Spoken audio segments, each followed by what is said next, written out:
the ruffian son of a high-ranking noble family, reigning over the academy like a king. He gets a letter from the family that he is being removed from the family register, reading which he states that he feels as he is being ridiculed by the gods. His name is Ed Roth Taylor, and his life was over, as we see him getting thrown out of the house with some of his basic belongings. Students around the school comment about his disownment, and he even had to empty his dorm room, so everyone assumes they won't be seeing him next semester, and with his crime being rigging of entrance exams. But Ed finds it unfair, because the arrogant Ed Roth Taylor they are talking about is not him. He apparently entered a game based in the magic school, Sylvania Academy, his favorite game, the failed swordsman of the Sylvania. Usually, when you enter a game, you either possess the first son of Chable, a genius ruffian clan master, or a SSS rank hunter character who breaks the rules. And yet out of everything, he became a third-rate villain who gets kicked out of the dorms at the beginning of the game.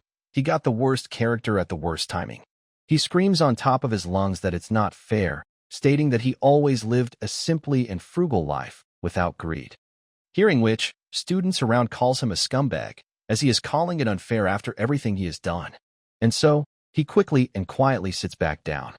He then looks over himself in the mirror, and we see his stats, and the reason on why he has the worst starts. Despite attending a magic academy, his intelligence is crawling on the floor, and his stamina is also too low, even for a noble. He was originally a third-rate trampy villain who appeared in early scenarios. Even in his memory, Ed is basically a blur. He suddenly remembers what happened to him later. In corner of the ending credits, he was begging like a damn bomb, which he doesn't find surprising. As a ruffian who knew nothing about the world gets thrown to the street, the fact that he is alive is lucky itself. But he has questions. Why was it him? Why did he came to possess this body? He don't know the reason, nor does he have any way to find out. But he decides that he won't let it be his ending, and he is going to make it, no matter what. Rather than a school, the academy is closer to being a city with the entire Arkan Mountains as its premises. And the place he is in right now is in the northeast of the academy, the undeveloped forest. He was trying to escape the prying eyes of the student and ended up walking half a day. It was plenty of time for him to understand the situation he is in. At the point where Ed was just disowned, it was the extreme starting part of the scenario, but fortunately, even though he was disowned by his family, he was not expelled from the school yet, which is extremely important, because the setting Sylvania Academy is a top-notch academy. As long as one graduates from it, they are guaranteed a secure future. As long as the game is set in the academy, he can use the intel of a 5-time dedicated player of the game to the fullest. Meaning, if he can graduate quietly, he can live a way more comfortable life, an awesome one than the one he had in the past world. And so, his goal is graduation. The issue is the enormous tuition fees, but the semester must already be paid for. So, if he were to get scholarship for the next semester, though we don't know if he can get a scholarship with his stats. But regardless, he decides to think about it later, and first he needs to survive, and he would need food, clothing, shelter the most right now. He wonders, how can he avoid turning into a bum for around the next week, and he seems to have enough clothes for now. And for the food and shelter, you don't have any place to stay, nor any food to eat tonight, and given his character's reputation, he cannot get a job, and he can't go to dorm either since he was kicked out.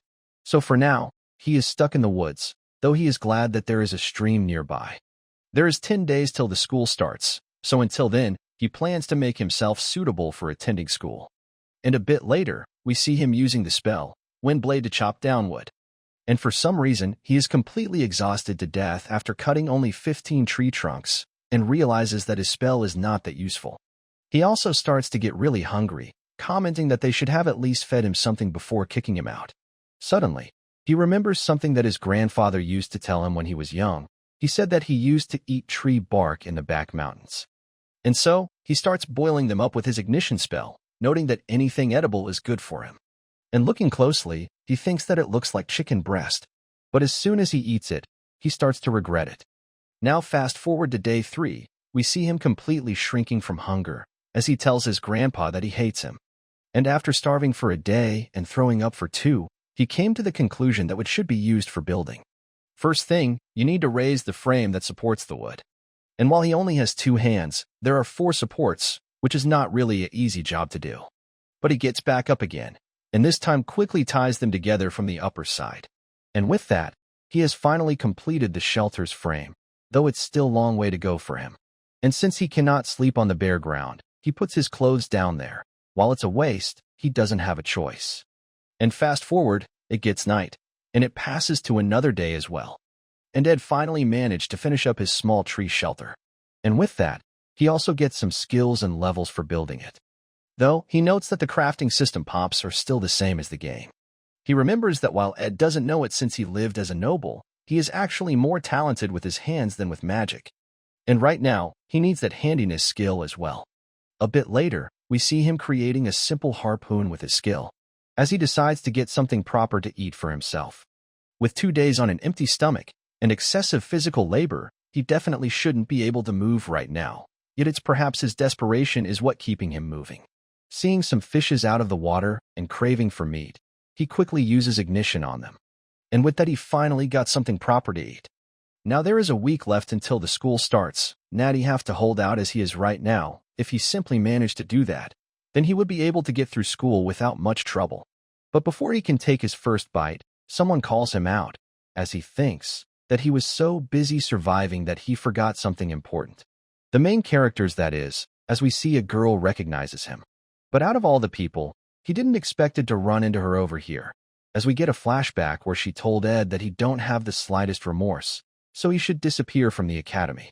And that girl is Princess Phinia, who asks Ed if he still haven't left this place. And she is also the person who kicked out Ed Roth-Taylor from the dorms. Ed Roth-Taylor is a villain that appears as soon as the game starts. Using his status as a noble, he hits on the MC's childhood friend and gets his ass kicked in return. Not stopping there, with a vengeful heart, Ed maliciously adjusts the MC's entrance exam for Sylvania Academy. But he is caught by a girl who came to take the entrance exam while hiding her identity. Phinia Elias Clole Empire's third princess, the Princess of Phinia. She activates her insight and detects her target's lies and conspiracies. Ed Roth-Taylor, who was caught in a sad state, gritting his teeth and making excuses, had all of his lies exposed by Phinia's insight. And then he was chased out of the dorms, and everyone at the academy may hate him. But he met someone that he shouldn't meet the most, as Phinia asks him, what is he doing here? And if he is trying to say that the academy isn't expelling him, and Ed nervously replies that he is still a student here, but he was still chased out of the dorms. Keeping her word short, Phinia tells Ed to leave, stating that she cannot stand to see a shameless person like him on the school grounds, and she plans to talk to the academic department and personally request his expulsion for the crime of committing a dishonorable act as a student of the academy. And while she is nagging all that, our poor MC is more concerned by the fact that his fish is getting burned after starving for 3 days at that. Though while the burning food is an issue for him, right now he has a life crisis in many ways. Because the person in front of him, Princess Phinia, really has the power to get him expelled. And so Ed decides to do something. His expression changes as he tells Phinia that the sun will set soon. Aren't the royalty always guarded heavily by soldiers? And with an evil smile, he comments, to think that a noble princess would come to an isolated forest alone like this. But Phinia also warns him that if he is threatening her, knowing that she don't have escorts right now, then he will regret it. And Ed replies, what does she mean by threaten? As he kneels down, while stating that he is simply trying to thank the princess. Phinia is confused and again activates her insight. And it tells her that Ed is indeed saying the truth, which surprises her, and Ed notes her reaction as well. The Roth-Taylor family that Ed belongs to is famous and influential, but using that name to exploit the citizens in doing human experiments for research into eternal life. To the MC, it's a trash family that is destined to be destroyed. The people of the family will all be imprisoned or executed. However, he was disowned. Meanwhile, his fish is completely burned, though he still finds it better than dying hungry.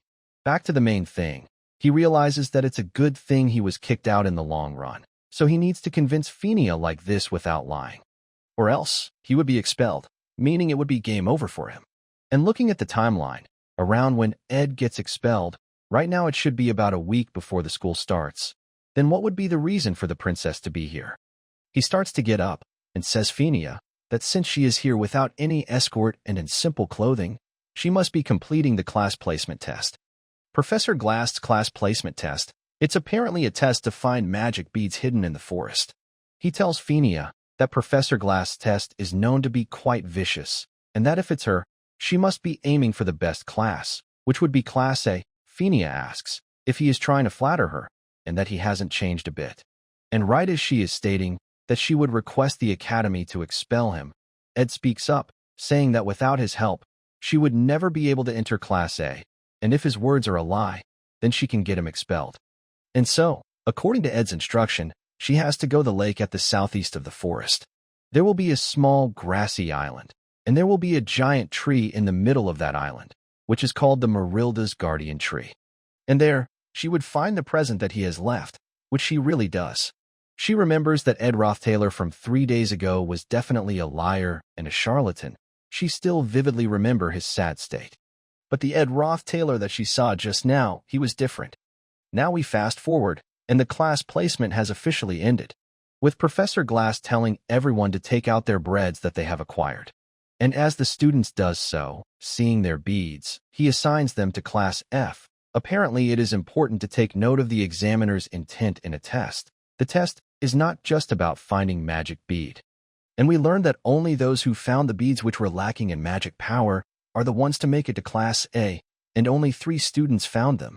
Zix, Lortel, and lastly, the one who found a bead at the guardian tree of Marilda that had unusually low magic power. They 3 shall be at the top of the class. Back to Ed, whose fish is all burned now, and he don't have any more strength to use the spear. And so he creates a crude fishing rod for himself. While thinking about Phineas, she is the 3rd princess of the Empire, Phoenicia Elias Clole. Since she was young, she has seen through flattery and sophistry. And it sharpened her insight, and led to the creation of her innate skill. No one can ever escape from her insight. As such, there was no choice but to give her authentic information, but it also leads to a greater problem. The reason why the prideful Princess Phineas will come to be called as the Princess of Love, after facing failure during the class placement test and falling to Class F, she would then begin to change. But she who has great control over the early scenario finds the golden bead and enters the Class A, causing the scenario of the original story to collapse. And so, even if he managed to avoid being expelled, all the information he has would then become useless, and he would be done for. But of course, the top of the class is instead Lucy Merrill. And so, the future might not still change. Phineas gets a flashback and thinks that Ed didn't lie to her. There really was a bead. But this is not a present. The reason why Princess Phineas wanted to hide her identity in the first place was due to her being embarrassed of the special treatment she would be receiving if her identity was exposed. She wanted to prove herself. She knew just by seeing the bead that it would offer the best results in the test, but she couldn't take it, as finding it would be something that she did not accomplish on her own. The title, Princess of Love, she would receive in the future, is not a skill or a stat, but a title she would gain by walking the righteous path. Ed only threw a bait at the princess. Whether it was a lie or a truth likely didn't matter. The princess can always discern what it is. Even if Ed really believed that the princess would fail the test, Phineas still had confidence in succeeding and rubbing it in his face. However, Ed did not lie, as she wasn't able to enter Class A. And now, the princess could no longer do anything, as we see Phineas saying that she would be keeping an eye on Ed. Back to Ed, we see he finally caught another fish for himself. Now, sometime later, we see Ed running towards the school, as he is living in a place where he has to start running from early in the morning to get to school on time. But he finally arrives at Sylvania Academy. Now at the school, we see their opening ceremony is going on, and students are to listen while they enjoy the prepared food. Other students starts commenting about Ed, who are disgusted by him, saying, how could he even show his face here after doing such? And Ed can hear those sweet whispers welcoming him, who had survived. But he focuses on eating, calling it the reward for the victor, and enjoys it all slowly. Some of the students are different, as they notice that Ed feels different and also eats quite mannerly. And as he hears other students making their plans, Ed thinks that his goal isn't anything grand. He just wants to graduate. And right as he wishes for nothing to happen, we see him catching the attention of a pink-haired waifu, who comments and finds it strange that Ed feels like a different person. Today is the first day of school at Sylvania. We see the instructor giving a small speech to students. And on the very first day, Ed was almost expelled. He didn't expect Edfenia to tell the dean about him, but from the way the dean was smiling while talking, it seems that she didn't said anything bad. But regardless, he barely managed to avoid it, and so he decides to be careful so that the storyline doesn't stray from the original. Life skills honed for survival and magic training appropriate for a student of the Faculty of Magic. To get the best of these two, there is no better weapon than a bow. And as his life skills become more proficient and he become able to create good quality arrows, he would be able to cast spirit or magic formulas on the arrows. And as he is hunting the rabbit, he encounters a girl sitting under a tree. And seeing her, he thinks that the spirit formulas are outside the realm of his talent, as this girl is apparently a genius spirit sorcerer, Janica Faylover. She also notices Ed and asks, isn't he the amusing guy that Marilda was talking about? She quickly gets over to him and introduces herself as Janica Faylover. She is in the second year, same year as him, and he can call her Janica. She then asks if he is surprised that she knows about him, and answers herself that this whole forest is the territory of Marilda, a high-ranking spirit, so she heard a lot about him from her, and Ed confirms if the master of this forest told her about him. And Janica replies that Marilda is kind of nosy. With her attention all over the place, it is obvious that she knows about an unwanted visitor. And so, Ed starts to get nervous as heard himself get called unwanted visitor, realizing that he killed a lot of them and cut so many trees as well. But Janica tells him to not sweat the small stuff, since it's natural order for creatures to catch and eat each other, and Marilda isn't bothered by that either. Hearing which, Ed comments that even the huge wild wolf has a tender heart. Hearing which, she chuckles and says, unexpected, isn't it? She then says that there is something that she wants to show him and brings her hands forward, asking if isn't it adorable, she signed a contract with him. And asks if he wants to touch him. Ed wonders if it's a spirit she is talking about. And he thinks that if he want to be friends with Janica, he needs to chime in at the right time. But he tells Janica that he don't know what she means. He cannot see spirits. Janica seems a bit taken back about that, and Ed leaves once again confirming that. And Ed notes that only by following the original storyline can he gain an informational advantage. Janica Faylover is someone who holds significant importance in the original storyline, and is someone that he must never get close to. And as she sees him walking, her expression seems a bit sad. And she remembers him saying about that line about a wolf, and she rubs one of her spirits, while telling Marilda that it's just as she said, he is really an interesting guy. But no matter how much she thinks about it, she really thinks that he cannot see her, as she questions, who is he? And also she gets a bit annoyed that she tried so hard to be kind, yet he just answers, yep, and all that. But regardless, she doesn't believe that they want meet again.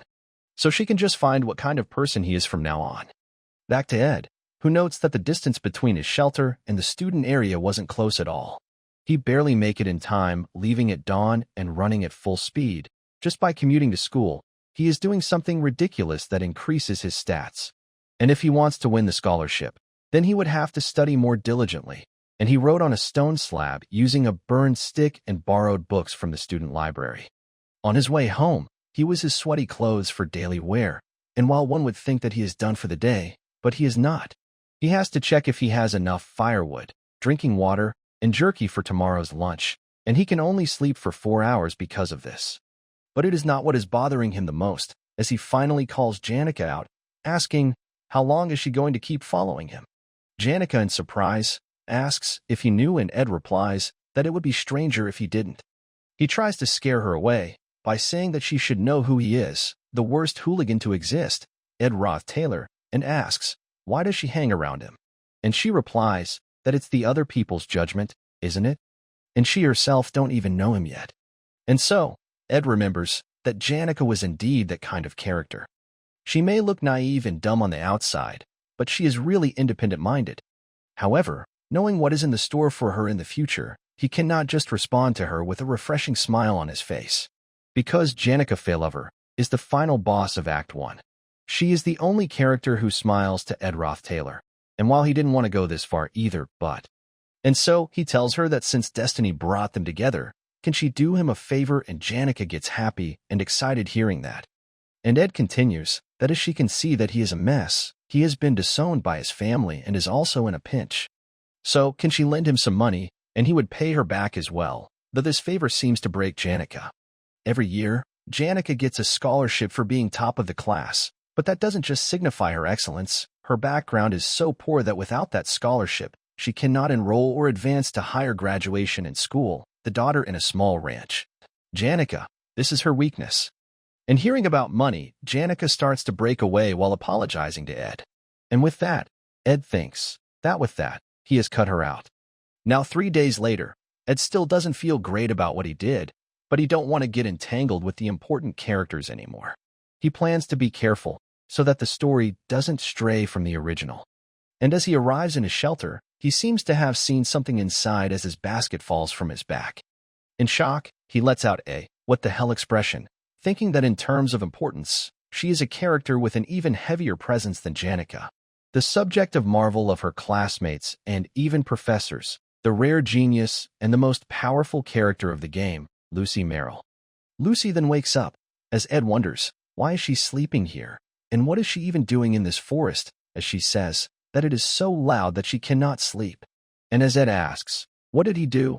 She replies, she is not talking about him, and instead points behind Ed, saying that the wolf over there, which is as big as a house, is keep trying to talk to Ed, hearing which shocks him, and it's asking Ed to someday save Janica at all costs. But even if she were to say that, Ed is unable to see anything. But regardless, just when he thought that he finally got rid of Janica, another problem knocked on his shelter, as he wonders, why is she sleeping here? She then again starts going back to sleep, saying that she said what she needed to, though Ed tries to stop her. Ed then remembers something, that she uses space magic to jump from places to places with her tiny body, and it makes her area of activity like that of a street cat. She can always go to places like the clock tower and roofs in good locations with good lighting where she can nap whenever she wants. And in this case, his camp is in the northern forest of Arkan Island, a remote place that no one comes to. But for her, it's not too remote. It is cool wind and sound of the river, a perfect place to take a nap while skipping class. And so, it makes Ed realize that he only has himself to blame for it. Now on the next day again, he looks up in the sky, and we see something coming for him, as he thinks that he needs some kind of method.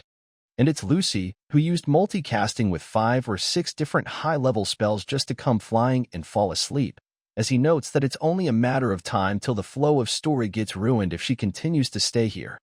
We then see him creating more stuff, while Lucy gets up and asks if she can eat that beef jerky, but Ed declines.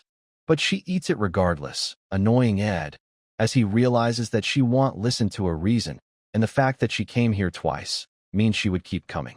He needs to find a method, but out of all the countless strategy posts he has seen, there was no method of defeating Lucy. However, he has something, as he tells Lucy, that while he was coming here, he saw the Awfulest hall maids looking for her, hearing which scares Lucy. And so, she tells Ed that she suddenly remembered something urgent to do and takes her leave. There is no strategy to defeat her, but there was a sentence in the setup guide that everyone skipped. That states that Lucy runs away from the maids who take care of her like a mother, every single day. And with that, he believes that Lucy Merrill is finally out. And since she only has been in the camp for 2 days, it thinks that it shouldn't lead to anything, though it didn't take long for him to realize how complacent of a thought it was. Now fast forward, and we are at the joint combat training. It's a literal mock one-on-one combat exercise. To minimize the lethality as much as possible, the combat students use fake weapons, while the magic students are only allowed to use basic elemental magic, and the alchemy students are restricted from using potions and spirit formulas that are too strong. The grades are mixed, and the list of matches is randomized into one-on-one battles. Above all the important characters partake in this class. Benevolent Princess, Phenia, Golden Daughter, Lortel, Spirit Sorcerer, Janica, Slothful Lucy, and Wicked Clebius. He could go on, and the list wouldn't end.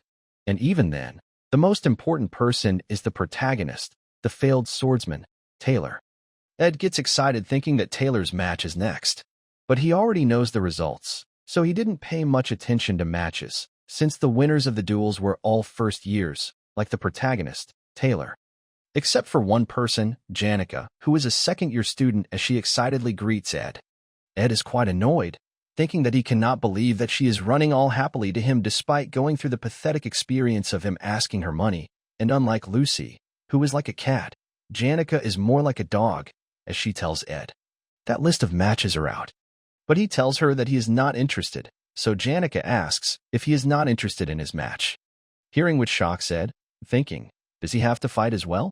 He realizes that Ed in the original storyline was already expelled by now, and so he wonders who is going to be his opponent. And it's none other than Princess Phinia. Suddenly, an announcement is made, asking Lucy and Taylor to prepare for their duel, hearing which, Ed stands up in excitement. And as Taylor enters the arena, he states with determination that he would perform to the best of his ability. And for Ed, right now it doesn't matter who he is fighting against, because he needs to pay attention to Taylor. Even though it was from a world beyond the screen, he lived as Taylor for several lifetimes, from miserable and vain bad endings to true endings that left long-lasting impressions. He has completed them many times, and among the countless routes, there wasn't a single route that wasn't arduous and difficult. And while he has already decided on taking care of his own life, but he will still be cheering him on. And once again, as an announcement for Lucy to come on stage, Ed is confused. As he wonders, where did Lucy went to? He looks down and finds a backup podium, where she seems to be sleeping, and Ed goes on to wake her up. He notes that at this, if the match doesn't happen, he would be in trouble, as this is an important event that inspires Taylor to first pick up the sword. Lucy tells him that she is hungry, and if she can have the beef jerky from last time. And Ed tells her to go and finish up her duel first.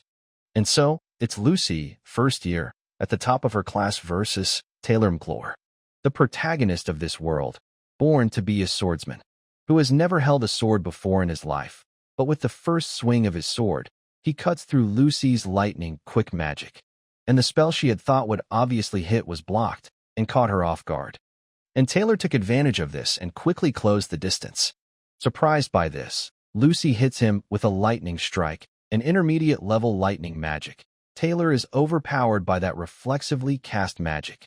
But Lucy is disqualified for using intermediate-level magic, earning Taylor the honor of being the first person to ever defeat Lucy Merrill.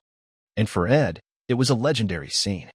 And so, the instructors opens up the match. Taylor immediately rushes in towards Lucy without any weapon, and she blasts him away onto the wall behind. And it surprises everyone, while Lucy isn't even completely woken up from her sleep. Students around comments, if it's over already, stating that it's not possible to win against the top of the class, and makes fun of Taylor for rushes towards a mage barehanded like that. Ed remembers that Taylor's life was always a series of trials, a country bumpkin, and a failure of student. An underachiever who hadn't gotten a single decent grade since he started school, a failure that was acknowledged by anyone.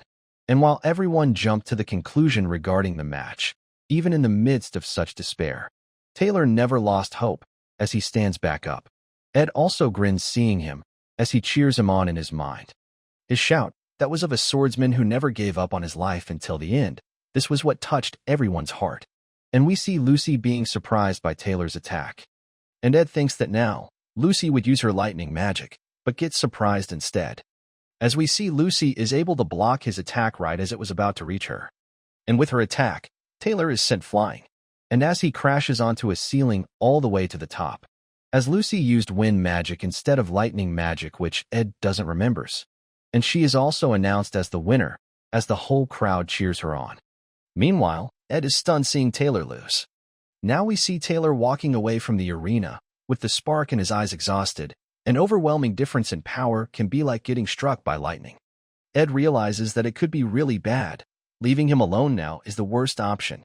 The Storm's Blessing, a passive magic spell which one can gain when they make a contract with Marilda, the high-level wind spirit. Lucy tries asking Ed for that jerky, but Ed ignores her and runs past her, remembering that Marilda and Lucy never crossed path in the original story. And Lucy ended up making a contract with Marilda and getting stronger after staying at his camp. Meanwhile, the announcer announces the match between Ed and the Princess Phinia. He encounters her on the way, and she tries to ask him about what happened before, but he ignores her as well, thinking that Taylor should have won. He was supposed to take up the sword and get a confidence boost. Meanwhile, Phinia is surprised seeing Ed like this. And Ed blames himself for Taylor losing, it was because he was still at the academy. He calls out to Taylor, thinking that what he is doing might not do anything, but it's better than nothing. And hearing his voice, Taylor halts and looks back, as Ed tries to motivate him with his words in front of everyone.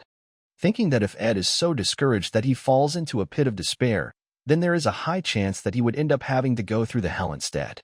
And in the end, he tells Taylor to not despair over something so trivial, as he remembers that there are too many ridiculous events to get through at this academy, and Taylor needs to be the one to suffer through them, since Ed doesn't want to. We switch to Phineas, as the Emperor Crowell tells Phineas that she was given God's blessing at birth, and he was also the first person to realize that she had an ability to discern lies. But her ability of hers wasn't God-given at all. Life at the place was a continuous cycle of veiled enmity and hidden schemes. And Phineas acquired this ability to discern lies in order to protect herself within this dark abyss. And so, Princess Phineas had complete faith in her own ability. Among the gazes looking up at the princess in apparent respect at the place was actually an unmistakable corrupt darkness, but even as she saw through all the lies, she still spent her life pretending not to notice. We come back to the present, as Ed and Phineas about to begin their duel, where Ed tells her that he is honored to face her in battle. And because of all that, she couldn't help but look at Ed in the eye, as she replies the same thing to him. Other students around them comments about Ed's behavior towards Taylor, thinking that he is trying to look nice and have some kind of underhanded motive, and was always a terrible person. Princess Phineas agrees with them, thinking that he indeed is a shameful person who used his status to try and humiliate younger students. And when that didn't work, he tried to meddle with their exam and was caught red-handed. But at least she thinks it was how he used to be like, and upon remembering her recent encounters with him, she wonders if that is really all to him. When he followed Taylor earlier, his desperation was real. And now as their duel commences, Phineas tells Ed that he is a distraction, and she would like to put an end to that with this duel. She uses her water magic, noting that Ed uses wind and fire magic, and she wonders, how will he block her attack? She plans to exchange blows with him until he can just let go of her distracting thoughts. And by the time their intense battle is over, she should be able to see through his mysterious motives, but Ed doesn't counter and instead gets hit. And it leaves her dumbfounded as Ed simply crashes on the ground afterwards and admits his defeat, which shocks Phineas. She knew that he could see where her water attack was headed and didn't block it still. Meanwhile, other students in the stands starts to mock and make fun of him for acting tough and getting down in one blow. But regardless, he bows down in front of her, saying that he learned a lot from this, and right as she is about to ask him something, she is hit with a realization that this whole time, ever since he stepped on the stage, he hasn't even met her eyes once. Realizing that he wasn't interested in fighting at all. After the duel, he quickly rushes off, thinking that whenever he runs into Princess Phineas, the key is to act in a way that won't affect the main story, because she is an incredibly important character in the game. But the one person who is even more important is Taylor, the protagonist of this world. He tries to frantically search for him, wondering, where did he went? But suddenly, someone calls him out as he glances back. And we see it's Phineas, who is panting heavily chasing after him, as Ed tells her that she shouldn't have came all the way here without her guard. But she angrily asks him, what is wrong with him? And Ed replies that he has no idea what is she referring to. And as he brings up the duel, she angrily states that he had no interest in fighting at all. All he was thinking was to get off the stage quickly. She starts to vent that her workload of all of her class is big enough. But the merchant girl keeps trying to take over the academy. Professor Glass is ill-tempered as ever, and the staff here keeps harping on about imperial laws. She starts to blow up, saying that she got so much on her mind already. Yet he keeps distracting her like this, hearing which Ed thinks that he didn't expect her life to be so complicated. Ed holds onto her shoulder and tells her to calm down, as there's no need to get agitated. He instructs her to take deep breaths, which she does. She then blushes and gets embarrassed, telling Ed to forget what just happened. Meanwhile, Ed wonders if he can leave now, but Phineas continues that it's a bad habit of hers, saying that she should ask people outright about her suspicion, instead of keep trying to find out what their true motives are and jumping to conclusions. Though she gives the reason that it's probably because she grew up in such place, while Ed really wants her to let him go, as he needs to find Taylor. And Phineas tells Ed that she won't beat around the bush with him anymore, stating that he was trying to get disowned by his family on purpose, because he knew that his family had a dark side, and he bullied Taylor because he needed a good enough reason to get disowned. Ed notes that is quite a sharp deduction, though half of it is wrong. But it is true that his family have a dark side. But he acts oblivious, stating that he don't know anything about that, thinking that it's something that she needs to find out by investigating in the future. But Penia doesn't believe him, since his behavior right now doesn't make sense, asking why did he try to cheer up Taylor earlier, stating that he never had any ill will towards Taylor, isn't it? Ed calls it a good question, but regardless, he lies that he thought cheering him on will make people see him differently, and Penia clearly calls out it as a lie. He keeps trying to make up the same argument, but her insight keeps detecting it all as a lie, making Penia annoyed. Ed can say all this because he knows that she doesn't have any proofs yet, and the only advantage he had in this world is that he knows the story, so he must not change thing. And so, Penia agrees, saying that she has no proof right now, so she cannot refute him, and gives him permission to leave, as she noticed that he was staring at the door for this whole time, and so he must be in a hurry. And so he starts to leave while thanking her, and noting that he has never seen her like this before. As considering how much influence she has on the first half of the game, and how many characters and incidents she is involved in, and that perhaps him also being added to the story broke her back completely, and while there is not much that he can do for her, he turns back and tells her that whatever burdens he carries cannot be more heavier than the weight she must be carrying. So while it may be presumptuous for him to say, but she seems exhausted, paying attention to politics and all are important, but she should try taking it easy. As it's not the Imperial Court where she must be constantly on her toes, it's Sylvania Academy. Penia spent her whole life constantly seeing through people's life, but this was the first time someone saw through her facade. Fast forward, and we see Ed is still on search for Taylor, and he finally finds him sitting on a bench, though as he is wondering what should he tell him. But suddenly, a girl comes forward, telling Ed to not get any closer, and to stop bullying Taylor already, and this girl is Isla Triss, the main female lead of this game. Taylor also stands up, commenting if Ed is still at the academy. As Ed realizes that Taylor has already recovered, his fighting spirit that won't give in no matter what. While he was dealing with Princess, his childhood friend and biggest supporter, Isla Triss must have gone to him without any hesitation, as we see her cheering up Taylor and motivating him to do better and not give up. Taylor asks Ed, what business does he have with him? Meanwhile, Ed thinks that as long as he is Ayla, Taylor will get back on his feet as many times as needed. And so, Ed compliments him that his sword fighting was impressive, and Taylor asks, what is he playing at? Ed thinks that he has played this game countless times, and has been through his side countless times, so he should be more honest with himself as he turns back telling Taylor that it's nothing like that. Ed thought that he could just leave saving the world to him and focus on his survival. He took him for granted for being the main character. But now he was relieved, not because things went back to how they were in the original story, but Taylor, whom he spent a lot of time as, was doing well, which is enough for him. Though Ed acting cool discussed them both, with Ed thinking that he cannot blame them for reacting like that.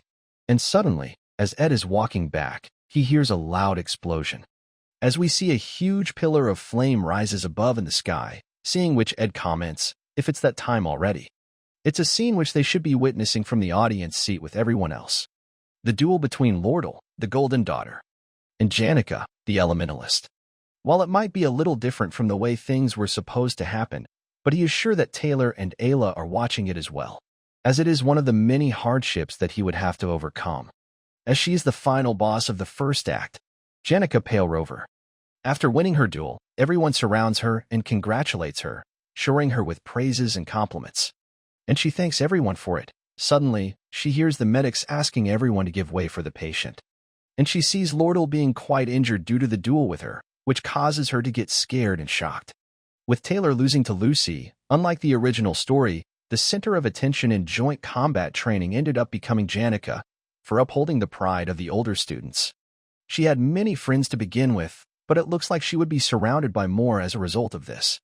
Though, Ed thinks that it might be for the best, but regardless, he believes that he won't be seeing her at his camp anytime soon. Since getting involved in the storyline of main characters complicate things, and now it has been 2 weeks already since the joint training. Without the interference of the main characters, he has been able to focus on his own survival, and he is able to get enough food with the fishing net. And he also feels like that he gained some muscles from raising his strength stat as well. But the standard for high stats is raising them to 10, so he cannot get complacent now. We then see Janica, who is again watching Ed from a bush and blushing seeing him naked, and asks if he likes walking around half naked, and Ed replies that she is the one who popped out of nowhere. At the campfire, he asks her why did she came here, and she replies that it's like her secret hideout, so it feels like an adventure to her whenever she comes here. And she also wanted to talk some more and wanted to get some advice from him. Though Ed wonders, why is it him out of all the people in the academy? She replies that he left early so he might have not seen it, but during the joint combat training, she injured someone. But Ed knows that it was because her opponent used an intermediate level magic first, though that wouldn't matter to Janica, who is kind-hearted by nature. She continues that no matter how hard she tries to get over it, she keeps wondering if she went too far, and these doubts is keeping her awake. She then asks Ed if she should apologize to her, but whenever she tries to, her friend stops her, saying that she did something wrong first. But Ed tells her to do it then, if she thinks that it's the right thing to do. She is quite surprised hearing that. Janica is a student who is treasured by everyone, so if she ever starts feeling guilty or blames herself, everyone chimes in to take her side. But Janica knows that while it's nice that her friends are taking her side, it doesn't remove her of any blame that she ought to take responsibility for. Which is probably the reason that she came to Ed asking for advice, as she tells him that she knew he was different, as he never just take his side without question. And Ed replies, if it bothers her then it's too bad, and she declines, saying that it's not what she meant. It doesn't bother her at all, as she thinks that Ed wasn't like this last year. While Janica seemed carefree at all times, she did notice things as well. Even when Ed asked her for money, he didn't seem desperate enough, as he had clearly been trying to put some distance between them. Janica finds his opinion quite relieving, as she smiles while saying that she wished everyone in the world was more like him, and watching Ed act like this was something that gave her a strange sense of peace. Now on the next day, Ed seems to be quite nervous and thinks that he is in trouble. Sylvania's failed swordsman may have been praised as a masterpiece, but very few players ever got to the true ending. Newbies in particular was faced with various bad endings at the very start. For example, if you save a girl getting attacked during the class assignment exam, you find out the Golden Daughter's secret. She then sends someone to kidnap Taylor, and it leads to a bad ending 3. And if instead of choosing Taylor's childhood friend Isla during the extermination training, you get paired up with the Golden Daughter, and reach another bad ending, as Taylor is supposed to save Ayla from falling of a cliff. And if you protect the Golden Daughter from Taken, the fire spirit summoned by Janica, Taylor gets burned to death. And we see someone is calling out to Ed, while he thinks that he needs to get away from this girl. He then asks her, how long is she planning to follow him, and she replies that she didn't expect him to be so intent on ignoring her. Meanwhile, Ed thinks that he is of course intent on ignoring her. She is one of the 4 female leads of Sylvania's failed swords master, the only child of the business mogul, Elk Cahelland, Lord Cahelland, the Golden Daughter, also known as the newbie Shredder, as she tells Ed that she would like to purchase 2 hours of his time while grinning. Unlike the other main female characters, Lortel Cahelland's route is hidden. And unlike Penia, she is treated as a villain from the beginning, whose true nature is revealed in the latter half of the game. And as soon as you understand Lortel's pain and struggle as a realist, the player is forced to make a choice between Penia and Lortel, and while he is monologuing all this, Lortel tries to call him out. But he completely ignores her, noting that he cannot let that silver tongue win him over right now, and if he follow along her intentions, he would end up being controlled by her. But she doesn't let him be, and asks to listen to her once, and she would like to help him out a little, but he tells her to not say things that she don't mean, and Lortel replies that she was just trying to show how much respect she has for him. She then gets in front of him, stating that she is really moved by his strong will. She finds it really impressive that he wished to keep studying when he is faced with such harsh environment. Though, it's not like she hadn't heard rumors about him being cocky and self-centered, but to her it doesn't matter, as she laughs while saying. She requests to listen to her offer, and starts up with 3 gold coins, saying that she heard that he is quite close with Janica these days, so she would like him to help befriend her. And the amount she is giving is enough money some hard-working people make in a month according to Ed. But he gets up close to her face, and tries to take a jab at her for making use of her money as the Golden Daughter to make connections. but she slips the money into his pocket, telling him to hold on to these for now, as she is well aware of the fact that the more people she has on her side, the better. Ed realizes that Lortel already has a hunch on what might happen in the future, that she will be getting into a political battle against Princess Peenia over control of the academy, and that she needs to start making alliances now. And so, Ed smirks and reaches for a handshake with Lortel. Lortel also smirks, thinking that those who grew up in abundance can grow weak-willed after just a moment of misfortune. And what is most effective against these people who are pushed to the edge is something simple as a single coin. Because she believes that they sell their families for sake of one gold, and sell of their own pride and even themselves for money. Therefore, taking over someone who is that desperate is very simple and easy. But unfortunately, it didn't work. And it causes her to turn back towards Ed and smile while calling him interesting. Meanwhile, Ed grits his teeth, thinking that if he had accepted that money, he would have been much better off. It's a shame, but if he were to put the newbie crusher with Janica, there is no telling what fresh new horrors would await him, so he needs to avoid anything that could change the main story. Now on the same night, Lortel was not insulted at all by Ed's rejection, as we see her greeting Janica at night, saying that it's fancy meeting her here, while Janica replies that she looks so different with her hair down. For the business-minded girl, Lortel, who always considered gains and losses as well as pros and cons, Ed's rejection only fueled her desire to get Janica over on her side. She is apparently here to apologize for the use of intermediate magic back in their duel, stating that she just wanted to see how strong the top student of the second-year class was. And upon noticing her wounds, Janica expresses her concern, and Lortel replies that she had to pay a high price for what she did, and tells Janica to not worry, as they would heal up soon, with Lortel thinking that maybe she can influence her more easily if she plays on her guilt, since she is a lot like a protagonist in a fairy tale. Suddenly, Janica tells Lortel that it seems her conversation with Ed didn't work out. It surprises Lortel, as Janica smiles while saying that she was going to respect her privacy. But many of her spirits are quite chatty. They tell her almost anything that goes in near the forest in the north. Lortel starts sweating nervously, asking if it means she knows about that. Janica gets up close to her, saying that sincerity cannot be bought with money, and she thinks that what Ed did was much more touching. She then again starts acting goofy, apologizing for sounding too arrogant, stating that she has never been someone's upperclassman, so it's quite embarrassing, while Lortel decides to reevaluate her view of her. Janica starts to leave, saying that she has a lot to prepare her to make a contract with high-ranking spirit. As more people are cheering her on, she has to do her best for them.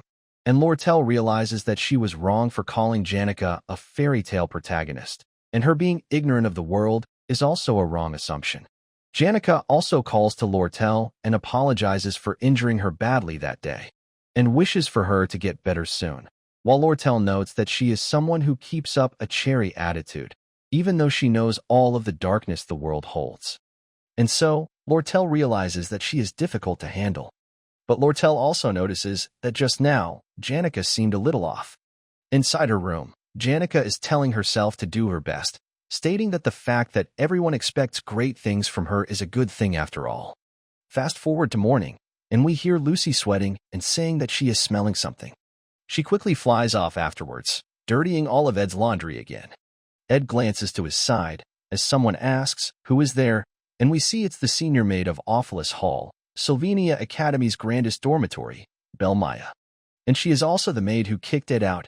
Ed tries to explain, and Maya comments that she knew that he was living here, as Lady Janica speaks about him often, though she didn't expect for him to be living like this. But regardless, she expresses that she is glad to see the change of good in him. But for Ed, it's hard for him to listen to what Belle Maya is saying, because his eyes keeps getting drawn to something else. The maids of the Awfulest Hall are an elite group, who perform every household task to perfection for the students, including cooking. And the contents of Maya's basket have to be the finest ingredients an elite maid like her gathered personally from the forest. In other words, high-level foraging information that cannot be found in books. Maya tells Ed to not be so formal with her, telling him to treat her poorly like he did back at the hall, but Ed declines from doing so. She is surprised hearing that, as Ed tries to butter her up, saying that he cannot treat her poorly when she always works so hard, as he remembers that there is no scene in the game which involves Belle Maya, which means that extras can get acquainted with her without any issue, as he starts to ask about the content of her basket. And so, Maya tells her all about various edible fruit, mushrooms, and herbs. And he also created a fish net for fish farming. So now he has more meat and fish. He is pretty much set. And even though he only knows 2 basic spells, but using them over and over has allowed him to level them up to 10. He also ends up making herbal tea and used those spells for cutting wood and cooking, so his survival efficiency has increased a lot. It's evident by the fact that even though he is done with all of his tasks, the sun still haven't set yet, and he has also started to enjoy this. But in the sky, he notices something shining bright, and that something comes crashing down on his tent at high speeds. The impact causes Ed to get sent flying away as well. He questions, what on earth did they do to his shelter? And as the smoke clears up, we see it's Lucy who states that she almost died just now. Hearing her say that, Ed asks, to whom, as she is the world's strongest mage. And she shudders in fear while replying, it's Belle Maya, though Ed only knows her as a good person. Lucy says that all she did was skip classes as usual, but she got really pissed and started walking towards her with her fist clenched tighter than usual. She don't know who, but Maya seems to be worried about someone. And it was so sudden that she escaped with teleportation magic before she knew it, and it looked like it would hurt. Ed starts to get really pissed, wondering, what kind of ordeals does Belle Maya goes through? And when Lucy asks him if she can have that beef jerky, Ed smacks her on the head, stating that she blew it all away just now. Lucy lets out a soft ouch, and Ed notices that her magic barrier didn't activate. She tells Ed that she has completely ran out of mana. Hearing which, Ed gets up to hit her some more, with his first flick being for the shelter that she destroyed, and the second one for the benevolent Belle Maya. Fast forward, and Ed thinks that he needs a sturdier house, and for that, he would need to build something out of proper lumber. And for someone who has to use every moment of their day wisely, it would be best for him to get all the information he needs from the library in one go. He found the architectural design, and now he needs to find how to prepare the lumber and roof. A girl then walks up to him, telling him that it's time to close up the library and that he is studying really hard, and he apologizes for staying late. She tells him that it's all right, as seeing him focus really inspires her to study as well, and introduces herself as Elka Island. Seeing her expression, Ed notes that she looks like she really wants him to introduce himself as well. And when he tells her his name, she seems quite terrified at first, and Ed notes that he is used to that reaction, and that his bad reputation has no sign of fading, though he is too busy to do something about it anyways. But much to his surprise, Elka says that he is much different from the rumors. As he is reading through those elemental books which he finds hard to understand in a matter of days, and he even managed to read 6 of them just today. She used to hear that he was a beggar, but she smiles, saying that the rumors are really unreliable. She also tells him that she knows someone as well who works really hard as well, and so she would be rooting for him, and Ed thanks her for that. And just as she is leaving, suddenly everything starts to rumble, as Ed wonders what happened. Elka seems to be standing in between 2 huge bookshelves, and it starts to fall on her. And we see that the final chapter of Act 1 is here. The fight against Glaskin begins. Now at 11:30 a.m. temporary post in front of the student halls, thanks to Taylor, quite a few students were able to make it to this post. And 2 hours have passed since this disaster has occurred, as we see one of the girls saying that she has read about it in a book. It's a magic circle meant to summon Glaskin, the highest-ranking spirit of darkness. Penia calls it bad news, and says there is only one person with high enough spirit sense to summon such a powerful spirit. And so, it's very likely that their enemy is the second-year top student, whose power went out of control due to the spirit of darkness, Janica Failover. Taylor speaks up that they have no time to waste. If Ayla is right, the barrier around the academy wing is just a way to buy time. Once Glaskin is summoned, there will be many casualties, so they need to get inside the student halls. Claire, the Imperial Guard captain, says that guards outside will soon notice it, and if they and the professor gets in the barrier, it would be resolved quickly. But Elvira Aniston says that if a high-ranking spirit made it, then the barrier would be really strong, so they would have to take care of it from the inside. And if everyone here works together, she believes that they do have a chance. Clevius is scared and is totally against this idea, asking if she wants them to get past those mid-ranking spirit and animals before infiltrating the building and take down Janica. And there are high-ranking spirits as well, two of them at that, Taken and Velisper, both of them have gone berserk, which Clevius considers suicide and hence refuses to go. Lortel asks if Penia is sure that she did that by herself. Even though she is at top of the year, it's still too much, as she is manifesting glass skin and a number of high-ranking spirits at the same time. Ayla says that it's most probably Velisper's power. Janica must be nothing more than a medium. Dark spirits are the natural enemy of Elementalist. They are incredibly strong, which is why Elementalist cannot control them. They are like demons that seek to control the Elementalist, which is why Elementalist must keep their hearts pure, otherwise they would be consumed. So the question is, how did Velisper took control of Janica, who is so good at the summoning magic? Zig speaks up, saying that it's not what important right now. They should decide what to do next. Either they wait until the professors get in or act themselves. And the one who should make that decision should be Princess Penia, according to him. Everyone awaited her decision, and in that moment, she suddenly thought what that boy told her in passing. The time when Ed told her try and take it easy. She thought that it would be great if she could take it easy as he said, and she tells everyone that they will enter the building in 1 hour. But only she, her knight Claire, and the top students from each year, and those from Class A will go. It would be only those who have proven their capability. And she also decides to take full responsibility for what happens. One of the students comes rushing, saying that they have determined the number of students left in each building. Both Audrey Hall and the Magic Potion Depository are under siege, so they cannot join them. And so, Penia realizes that they are the only ones who can act right now, as the student says that they don't know of any other students. But a purple-haired girl shouts that they do, as her apprentice librarian and a second-year student are still in the student library, and Penia asks for the names. And she replies, it's Elka Island, hearing which shocks Zix, as the girl tells him that they were learning how to take care of magic books there. He tries to leave immediately to save her, as she has no way of defending herself. Lortel tries to stop him, saying that while she knows about his relationship with her, but he is the strongest out of all of them present, so they cannot let him go anywhere. Penia agrees, saying that besides, she is with a second-year student as well, and that perhaps they should try trusting this second-year student, and it makes Ziggs hesitate a bit, and he seems to be leaning towards staying here. Penia once confirms with the girl if she said that there was someone else with her, and she agrees but hesitates as she is trying to say something. Ziggs gets annoyed and asks her to spit out whatever she is hiding, and she replies that she is with Ed Roth Taylor, causing Ziggs to get pissed. She apologizes to him while crying, saying that Dushabag refuses to leave library even after dark, so she got irritated and left Elka to deal with him, since he is a terrible person. But Elka told her that she doesn't care about the rumors like that, and hence, and hearing that, everyone gets tense. Other students starts commenting how big of a problem it is if that librarian is stuck alone with that guy. Penia still tries to stop him and tells him to hold on, saying that how about they trust him anyways. And hearing her suggestion, everyone is left speechless. Ziggs doesn't say a word and quickly flies off towards the library.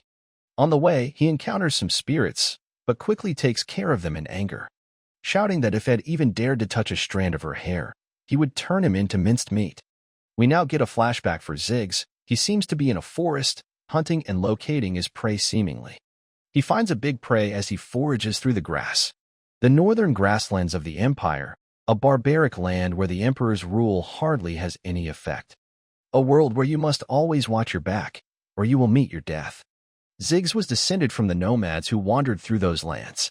By the time he was old enough to fend for himself, he was already alone. He had no way of knowing when or why he was abandoned, or if he could ever go living in a community.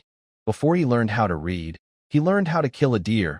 Before he grasped how to buy things from a shop, he had to figure out how to get what he needed from an animal corpse on the wayside. His life was that of a wild beast. There he encountered Elka, who asks for his name, to which he replies, Ziggs. And with a smile on her face, she tells him that he looks like a wolf walking on 2 legs.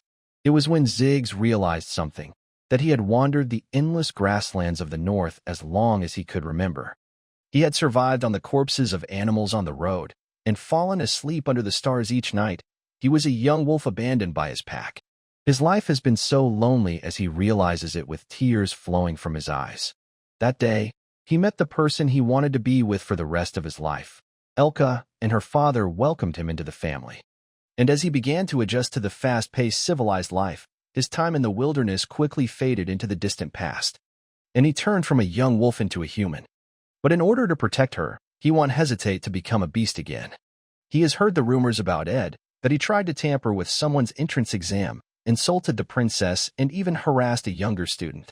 He quickly rushes towards the library in panic, trying to find Elka. And on the way, he encounters Ed, who seems to be injured, as he grabs his collar and asks, "Where is Elka?" while Ed asks, "Why is he here right now?" But Sigs insists on getting Elka's location first, and Ed tells him that she is in reading room 3. He quickly leaves him and rushes towards her.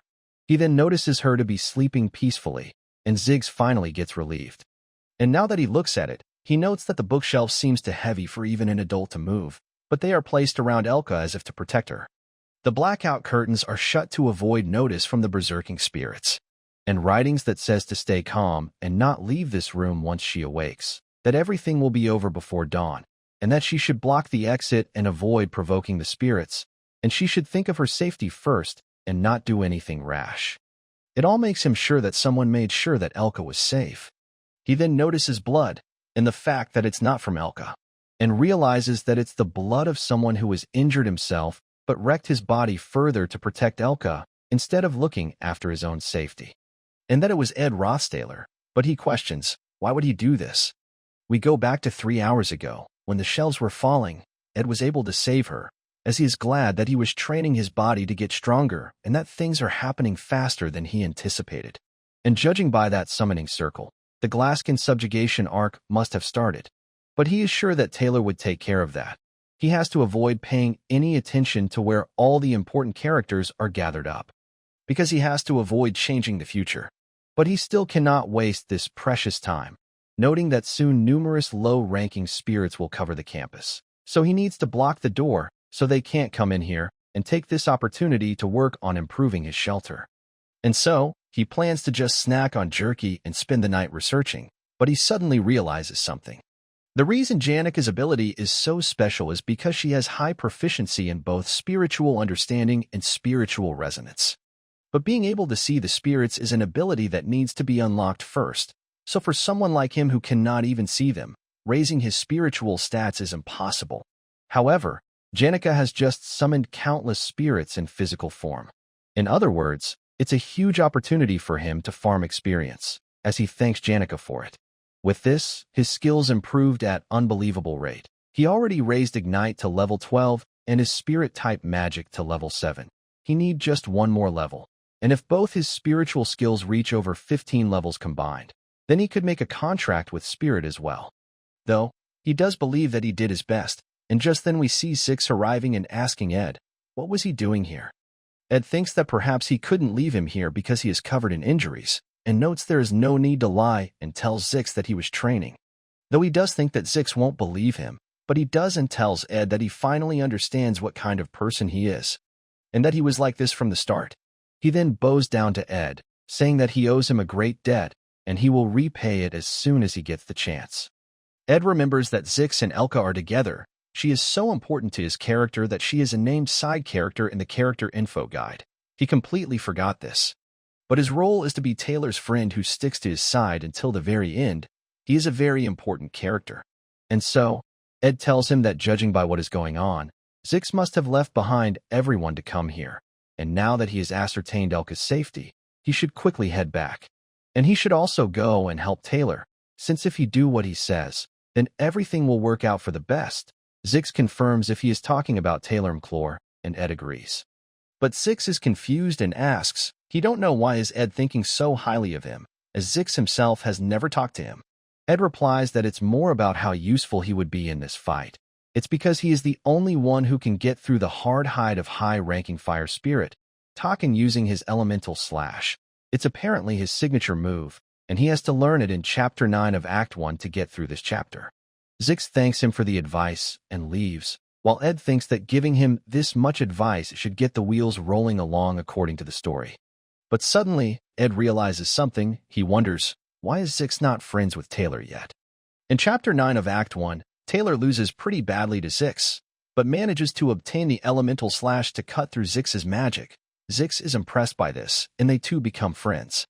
But the final chapter of Act 1 has already begun a whole month before it was supposed to. The end of semester evaluation of Act 1.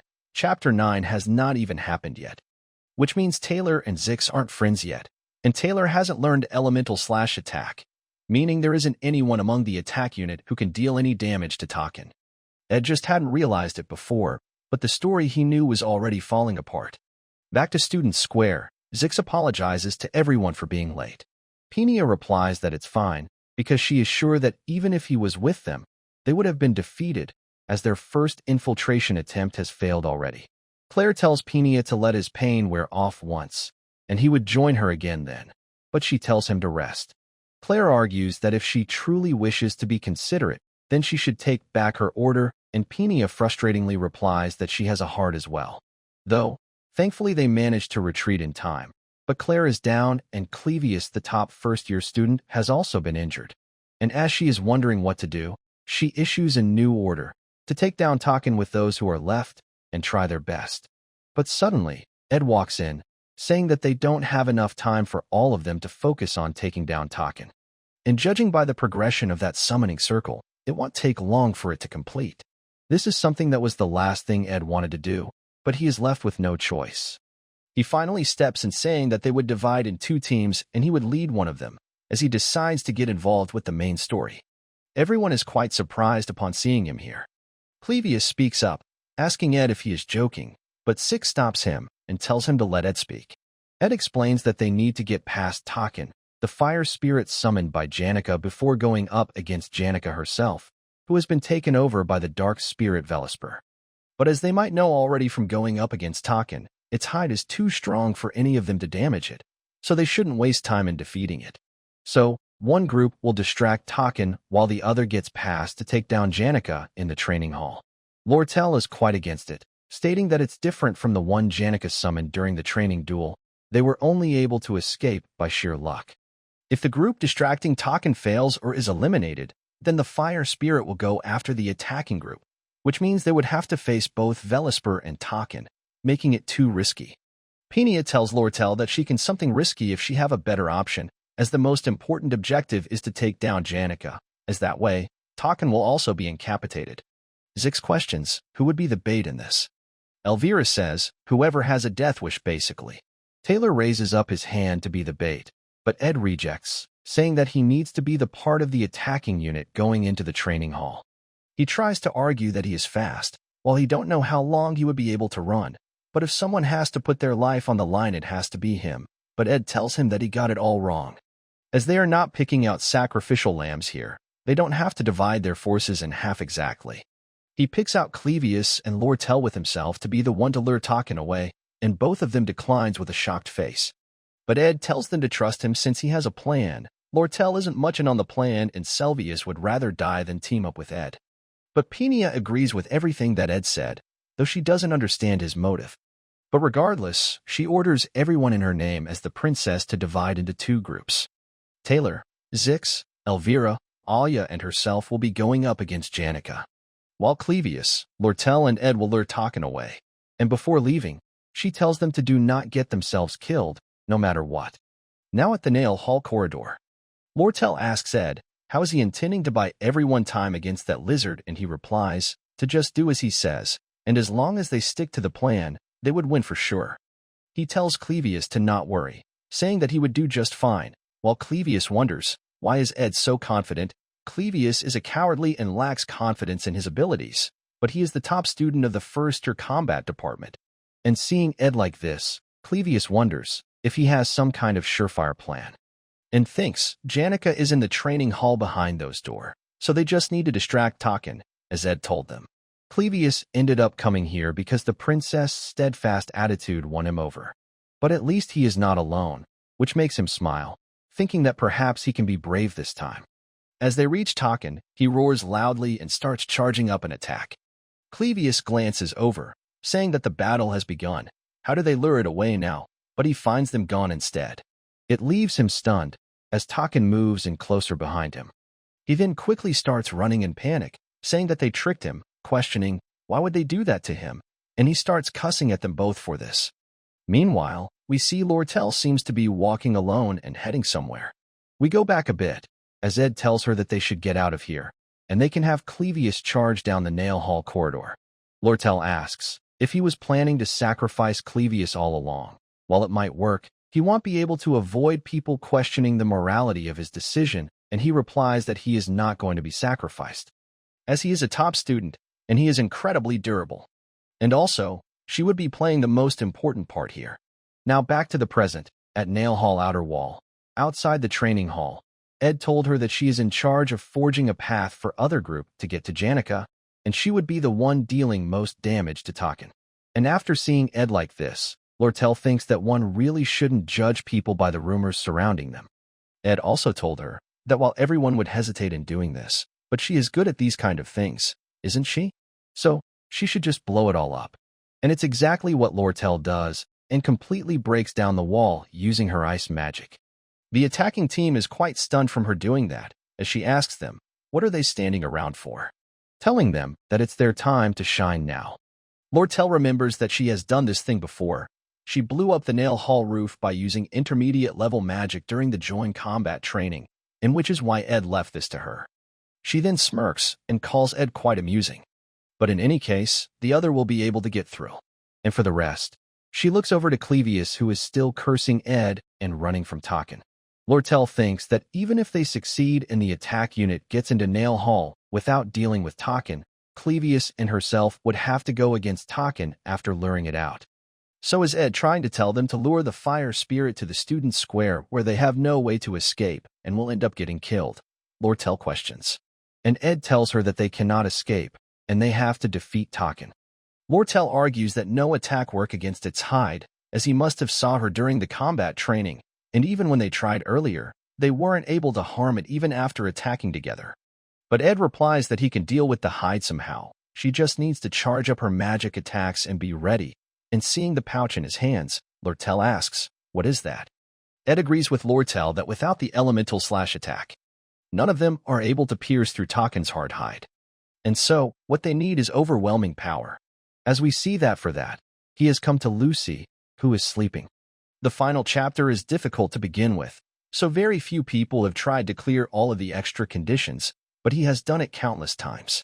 Lucy speaks in her sleep, why is the ground wobbling? And to let her sleep some more, while Ed wonders, how is she even napping through all of this? After destroying his shelter and losing her favorite place to nap, Lucy came to this roof, her previous napping spot, but she was really napping through all these events because she had to be kept away from the main storyline. Janica is unwell, which causes Belle Maya to be on edge. So, Lucy uses all of her magic power while running away from Belle and falls asleep. This had to have been a way to make sure this overpowered character stays out of the final boss fight. But Ed takes out some beef jerky and Lucy quickly wakes up smelling them in excitement. He stuffs all of them into her mouth, telling her to have her fill, and aims her for the lizard, though he questions if he can even throw her that far, but he decides to trust himself, knowing that he did this a lot in his military service. And so, he throws Lucy towards Taken, shouting at everyone else to get down. Meanwhile, Lucy is trying to say that he is so mean with her mouth full of jerky. And right as Taken attacks, Lucy gets in between and interrupts it. She then uses Divine Lightning on Taken, causing a huge bolt of lightning to descend from the sky. Lortel and Clevius freaks out and tries to protect themselves with barrier, and Ed also starts to get pushed back due to the force. Ed notes that it's a crucial moment. Taken is a high-ranking fire spirit whose thick hide made it impossible for anyone to defeat it, but after getting struck by Lucy's high-level magic, it's starting to crumble. And so now, their attacks will work, and taking down Taken will result in an enormous number of experience points. And since he has come this far, he plans to take full advantage by taking the kill for himself. We now get a flashback for Janica, as her mother tells her that she is proud of her and loves her very much. We also get his friends and other teachers, all having very high expectations of her, always praising her, taking her sides, and putting their faith in her. And that without her, the second year would have been the worst class as they believe, so they are glad that she is here with them. Back to the present, everyone arrives at the training hall as Janica takes notice of them, and tells herself that she needs to greet them with her usual smile. Though she seems to be completely in control of Velisper, Ed notes that the fight against Janica has just started, and this chapter is supposed to end before dawn. And thankfully, he has made it in time. He asks Lortel about Lucy, and she replies that she is rolling around somewhere in the corner, though Ed hoped that she could have landed the finishing blow as well, and Lortel replies that she don't know if Lucy has enough mana left for that. And so, Ed says that they would take care of it instead. Lortel replies that she is trying, but Taken is still holding on, even after she landed 2 ice spear attacks against it using a lot of her magic. Ed replies that she needs to slash its neck. Her ice magic isn't suited for cutting things, so he would take care of it. But Lortel argues, if shouldn't he leave it to Clevius, who uses a sword, since Ed is also in the magic department like her. But seeing him, he asks Lortel if she thinks that he can do it, and she disagrees. Ed tells Lortel to trust him, and he would put an end to this, so she have to just try and slow down Taken for once. He would be putting his life on her hands, so she should pay attention. Lortel is confused and replies that he seems to have no trouble putting his own life in hands of other people's, or telling people to trust him, even though it's just a gamble, and Ed replies that it's not a gamble, as putting your life on the line isn't like betting money. But this is an investment. Hearing which, she smirks, saying that investing is her specialty, and that she do prefer him over that princess who gets pulled this way and that way, despite pretending to be a leader solely with her imperial bloodline backing her up. And since he has decided to put his life in her hands, she decides to leave hers to him as well. And so, Ed rushes forward, while Clevius jumps out. Taken begins preparing an attack, while Ed notes that both of them are at the end of their ropes, and he knows how Clevius feels. Ed also prepares his wind magic, noting that he needs to get even more close. Suddenly, they all notice a huge hand above the training hall. Ed notes that it's Glaskin's right arm, and it must mean that Taylor and others are up to their final attack, and it means that the story is advancing as it should. But the timing is terrible. Anyone would be distracted by this sight. And we see Taken is trying to land his attack on Ed, but it gets stopped by an ice attack. As Ed notes that even with the terrifying scene going up ahead, Lortel didn't miss her chance. And Ed makes use of this opportunity and slides down while preparing his wind attack, noting that he is also not going to miss his chance. And with that wind slash, he is able to finally cut off Taken's neck and take him down. And with that kill, he gets lots of abilities on higher level and also unlocks Spirit Contract. He looks towards Glaskin's hand and notices Taylor flying towards it, and he completely slashes it apart, destroying it finally.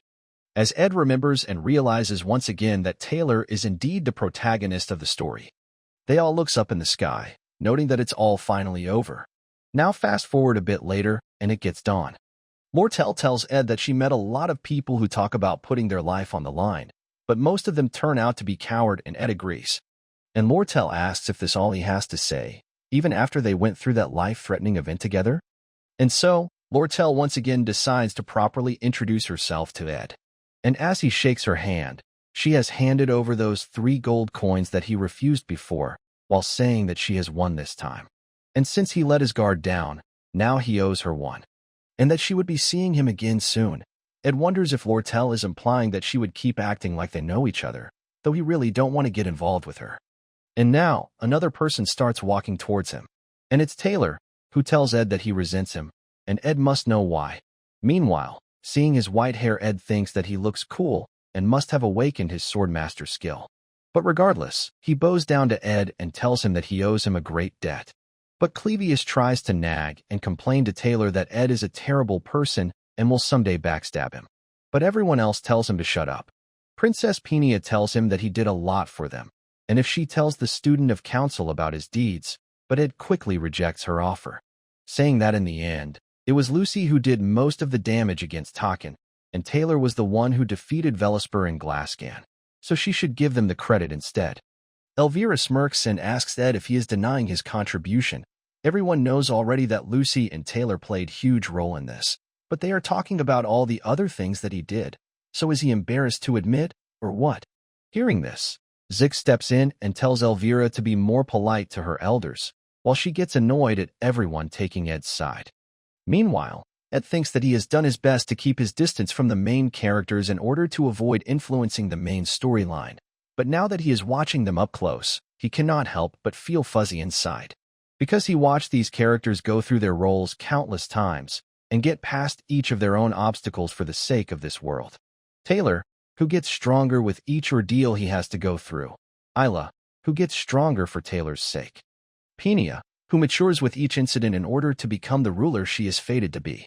Zix, who forges his own path within civilization. Clevius, who finds confidence in himself. And Elvira, who realizes that life isn't just about fun and entertainment. And Lortel, who begins to reflect on the way of her life, which was dedicated solely to making more gold. They're all main characters in this story who plays the roles they are given, and at the end of it all, success awaits them. And knowing this, Ed turned away. He then gets back to the training hall, remembering that he was never able to come back here at this point when he played the game. The stage after the end of the boss fight. The spare platform, which was where Lucy was napping during the joint combat training. He couldn't help but come here, because he felt like something was missing. After all, in order to put the spotlight on the protagonist, someone had to stay backstage. As we see, it's Janica, who was hiding in there and greets Ed with a smile. Seeing her, Ed remembers back asking Lortel, what is it that Janica lose control, and she had a theory. She caught a glimpse of Janica's room once. Every one of those items there was a sign of sincere appreciation, but despite how large her desk was, there was no space for her to place even a book or two. The writing pinned to the wall weighed her down like massive boulders. It would have been easy to avoid this weight. All she had to do was take down the notes on the wall and put the gifts on her desk in a corner, but the room of her misery was the fact that she was like an innocent girl from a fairy tale who could never do such a thing. She tried obsessively to repay everyone's appreciation and meet their high expectations by doing her very best. And it was really reckless. The darkness inside of her was enough for Velisper to take hold, and it was only a matter of time until Janica would succumb to it. But Ed wonders, why did it all have to happen a month before it should have? Taylor was supposed to be the one praised for the victory in this scene, but because Lucy took him out, everyone ended up becoming fan of Janica instead. The reason why Taylor lost so completely to Lucy was because she made a contract with Marilda, and she was able to do so because she visited the northern forest so often. The reason for that, in turn, was because she had found a perfect place to nap. And the person who provided the spot happened to be someone who was supposed to have left the academy at the start of Act 1. Janica gets up, saying that she understands why Lucy was napping here. It was nice and cozy, and she didn't expect anyone to find her, as it seemed everyone forgot about her, which hurts a little to her. She ran amok on such a grand stage, but now that it's over, no one cares anymore. She thought that they might come and at least look a little for her. She didn't expect him to find her so quickly, as she wanted to stay in here for a little while. Ed asks, why? And she replies because she wanted to bawl her eyes out with tears. Ed remembers the wolf's request, thinking that it was almost as if wanted him to prevent this from happening to Janica. But there is no way, as he is the only one who knows the future. He is sure that the wolf figured out that the person who didn't cared for Janica in the midst where everyone was fawning over her might actually be someone she could rely on. And in the end, Janica failed. She had been trying to make contract with another high-ranking spirit, but she got too careless with the summoning and ended up being consumed by a dark spirit. She had studied day and night to improve her magic and had always met her family, fellow students, and teachers with a smile. She tried her very best to meet their expectations when no one was looking. Each step of her journey was beautiful because of the work she put in, and so her failure was beautiful as well. And so, he calls out to Janica, thinking that his words might not be comforting enough, but he still tells her that she did great. When the main characters walked out into the stage, they were met with applause. But the backstage was quiet and dark. The protagonist's every move overshadowed what happened to the final boss of Act 1. He replayed the Act 1 countless times, that he felt like he got a proper ending for it. The low-ranking spirits starts to show interest in Ed, and the high-ranking spirit, Marilda, shows great interest in him. Now fast forward to 10 days since Janica's disciplinary hearing. She pleaded guilty to everything and stated that she would accept any punishment they thought is appropriate. But even during the first round of hearing, all of Janica's friends and supervising professors stood up in her defense. In the second round, Penia declared that the palace would not charge Janica with an attempt against the life of a member of imperial family and testified that she was controlled and had not intended this to happen. Lortel stepped in when it came to costs by the destruction of campus building. The Elt Company covered reconstruction free of charge, in exchange for cutting in half the customs charged by the Academy for any supplies sold there. But regardless, Janica lost all financial support for being a top student, had to return all of her honorary awards, lost the right to live in Ophelis Hall starting from next semester, and was given 10 days of probation and 20 days of suspension, but she avoided expulsion. Everyone was happy, but to them, Janica still seemed down, which causes her friends to step in. They tell each other to not bring up the Glasgow incident, act like they don't feel sorry for her either, and will try to steer conversation to something more like trivial gossip. And so, they get ready to cheer her up. But Janica suddenly starts blushing and asking, why do they think there is such a big difference between liking and loving someone? Seeing her like this, her friends are stunned, as they asks, where is this coming from suddenly? And Janica replies that it's about her friend. The other day, her supposed friend dreamed about something, as we see Janica sitting like a princess in a garden as someone greets her. And it's Ed, who looks like her prince, as she puts the crown made of flowers on his head, which she made for him. They both then run together hand in hand, as she tells her friends that her friend keeps having dreams like that, making her friends think that she was on probation for the past 10 days, so she couldn't have been able to see anyone, so her saying that it's about her friend is stupid. Anise asks Janica what else did her friend told her, and Janica replies that when she sits in her room and stares at the wall, his face keeps coming to mind. This caused Anise to run away, saying that she remembered to help the professor with something. Clara thinks that she needs to approach it carefully and slowly, so that Janica doesn't get hurt in any way. And if she is not careful, the whole academy will find it out in a heartbeat. Janica and love will make Gossip Train unstoppable. And so, she tells Janica that it's not as complicated as she thinks, as liking or disliking someone, feeling like that pretty hard to explain. So being true to her feelings is best for her, or for her friend, and Janica agrees, saying that she knew she could count on her. Clara also tells her to be careful about bringing up such delicate matters, since it might make both her and her friend look bad if she talks too much, and Janica panics and agrees. But regardless, she thanks Clara for listening to her, and lives back to Ophelis Hall to write her suspension report, while Clara decides to wait here to think about some things. And when Janica leaves, she slams down her head on the table upon finally solving this dilemma of Janica. Back to Ed, who apparently has to not save up coins anymore since Pina has put in some good words for him, so his tuition became free. And so, he brought some tools with the gold coins that he was given. He then notices Janica fidgeting around, and notes that he has been avoiding her for a while, but now that the Act 1 is done, and Janica is no longer the final boss, he can probably talk to her some more, as he greets her and asks if her probation is over. She gets really nervous and hides behind tree while greeting him back as she tries to be true to her feelings. But she quickly runs away in embarrassment, saying that she has stuff left to at the Ophelis Hall, proving the task really difficult for Janica. Meanwhile, Ed is quite stunned by this, as he managed to drive away someone as kind-hearted as Janica. But regardless, he decides to focus on his thing, as it's finally time for him to build a cabin for himself. On day 1, he decided on where to build his cabin. He picked out a wide open space with the shade that was out of the way and started flattening the ground. Day 3, he began gathering lumber. This went quite smoothly, seeing that he trained his wind/attack so much. Day 6, it was time for the end of semester evaluations. He paused his construction for a bit. He did pretty well on his written exam, and while his practical exam grades still needed work, he had improved greatly, considering how his grades were at the start. And for some reason, Janica kept avoiding him. Her friends, Clara and Anise, keep giving him the warning looks, as if to tell him to not go near her, though he don't intend to either ways. Day 18, he almost gathered all the wood for the cabin. He began to wonder whether anyone had ever trained wind/attack as much as he did. Day 20, their semester break began, and he was now able to spend all day at his camp. And when he went to check his snare trap, he found Lucy caught in it, sound asleep, so he decided to stop using beef jerky as bait. Day 27, Belle Maya, a senior maid of Ophelis Hall, came to visit and shared a few medicinal herbs and mushrooms with him. She asked how things were going with him and Janica. So, he told her that he must have done something to make Janica upset, but she just tilted her head at him. Day 30, one of the pillars he set up fell over and the exterior wall went tumbling down. He realized that making the joints fit together wasn't enough to make the structure sturdy.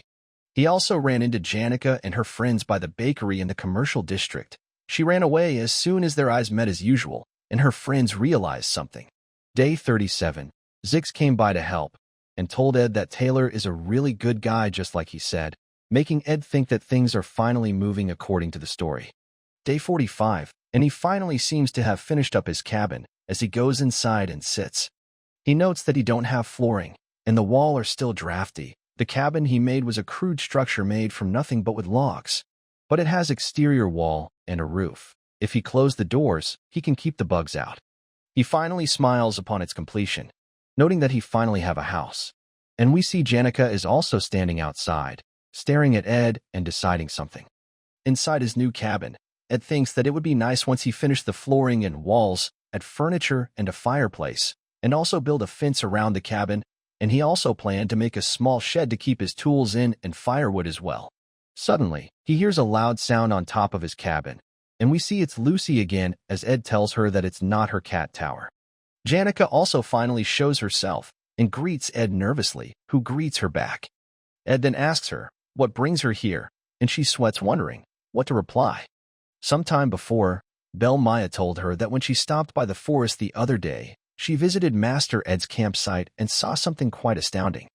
Janica asks if she is talking about the cabin, and Belle Maya in return asks how did she knows, and she replies that she saw it while passing. Ed told Belle Maya that he made it himself, and she was impressed by how well made it was, and she didn't expect him to be so handy. Maya then leans in, telling Janica in her ear that she really wanted to go inside and look at it in detail to see how sturdy it is and such. Janica blushes and replies that she thought the same thing. Maya replies that she is only a human after all. Anyone would love to take a closer look at a cabin in the woods if they saw it in passing and wondered who made it and how. It's an extremely normal and natural response. In remembering this, Janica immediately uses the same excuse for herself to get inside Ed's cabin and praises his cabin for looking amazing. Ed replies if the spirits didn't told her about it. Janica stutters and replies they did, but only in passing, and didn't told her much in detail.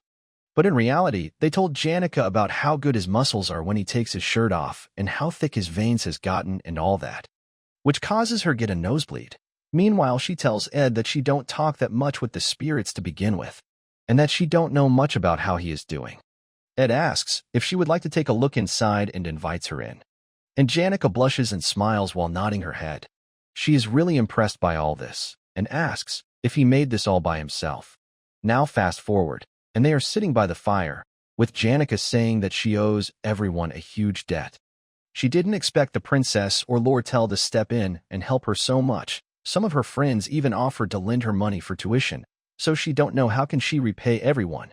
But Ed replies that if she can't, that she shouldn't. The idea that you have to repay every single favor is old-fashioned, and Janica replies that she never thought about it that way. Ed knows that is what Janica is like. The whole reason that things went so far was because she was weighed down by everyone's well-intended expectations, but most people wouldn't realize that. The reason she made the decision to move from the luxurious Ophilus Hall to Dex Hall, the oldest dormitory in the campus despite people offering to fund, was probably because she didn't want it to owe so much. But the students in Ophilus Hall get their own rooms, while each room is shared by at least 8 students in Dex Hall. Having to deal with the admiring gazes of her friends all day long has to be like being chained down in prison.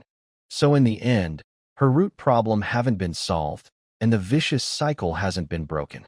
And so, Ed tells her that if she ever wants to be alone, she can visit anytime. He would let her be. It causes her to smile as she says that it makes her really happy. She also tells Ed that if he ever find himself in a bind or in need of help, she hopes that he would turn to her. And when he does, she promises to help him. And Ed also smiles hearing that. From that, he also remembers that the second semester is about to begin, and that they are getting close to the start of the second act of the game now. The Sage's sealed tome, this worn, old book, is at the center of this incident that sweeps across the whole academy, as Lortel smirks seeing it, saying that it does looks really expensive. Ed tells Janica thanks for saying that, but it won't be necessary, and believes the upcoming incident won't matter, at least to him. As he tells Taylor that he would have to go through a lot soon, and while it doesn't have anything to do with him, it would suck. Now we are at episode 2, the occupation of Ophilus Hall. The students qualified to live in this hall are guaranteed a life of luxury, They are given the right to pick their seats before the other students, have meals whenever they want, and are assigned personal maids. This is where the trouble breaks out, as the semester break came to a close and it was time for the students to return to campus. A torrential rainstorm swept over the southwestern region of Bel-Air, where Akin Island is located.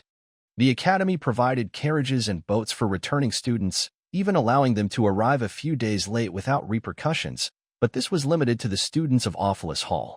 The students of the Dex Hall, who had to ford through the rain to get to campus, and were anxious about arriving late and receiving demerits for it, were really angered by this incident, and finally snapped. And of course, all of this was planned by a certain merchant. The merchant made contact with Willine, the representative of the underachieving students ahead of time. He was intent on exacting his revenge against the academy and Ophilus Hall. The complaints against the academy were at all-time high. As long as the underachieving students and the regular students are given enough of a reason to become enraged, Willine, skilled in instigating a mob and making speeches, would do the rest. The reason already existed: the extreme difference between treatment of elite students and the regular students. The proposition that suggested that the elite students of Ophilus Hall be given a grace period of several days to get to the academy. The head maid who governs Ophilus Hall and several of the academy's administrators are already on Lortel's side. They would support the proposition without hesitation. At this point, it didn't matter whether or not the academy have agreed to the proposition, but the fact that it was even suggested was enough to enrage the regular students. The incident had to be big and noticeable. Numerous works of art that belong to noble houses and powerful families are on display at Ophilus Hall, and the stuff inside is all made by master craftsmen. The more damage to the property, the better. If the enraged students were to go all out, the academy, who is already in financial trouble because of the Glasgow incident, will become desperate, and it would give the Elk Company a huge advantage in negotiations, which is currently ongoing over the sale of the Sage's sealed tome. It's a magic book significant enough to be called the heart of the academy, but those at the end are willing to put something that important on the table. There was no sigh of light among the dark clouds. It was just like the sky she had looked up at between the tattered roofs of the slums. She began to feel guilt for how complacent she had felt. There were too many sources of light in this campus of learning, brimming with hope and idealism.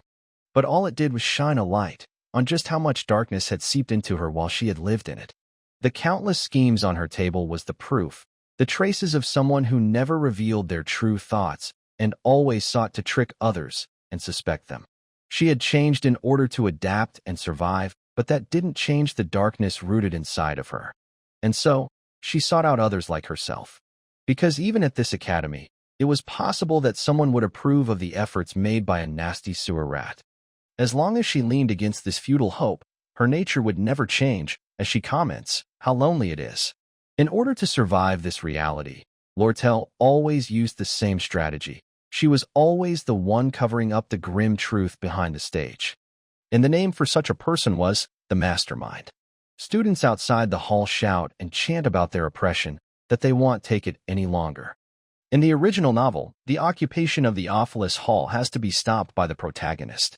Several mid-bosses aid rioting students and stand in the way of the protagonist, as a maid nervously plans to report this all to the head maid.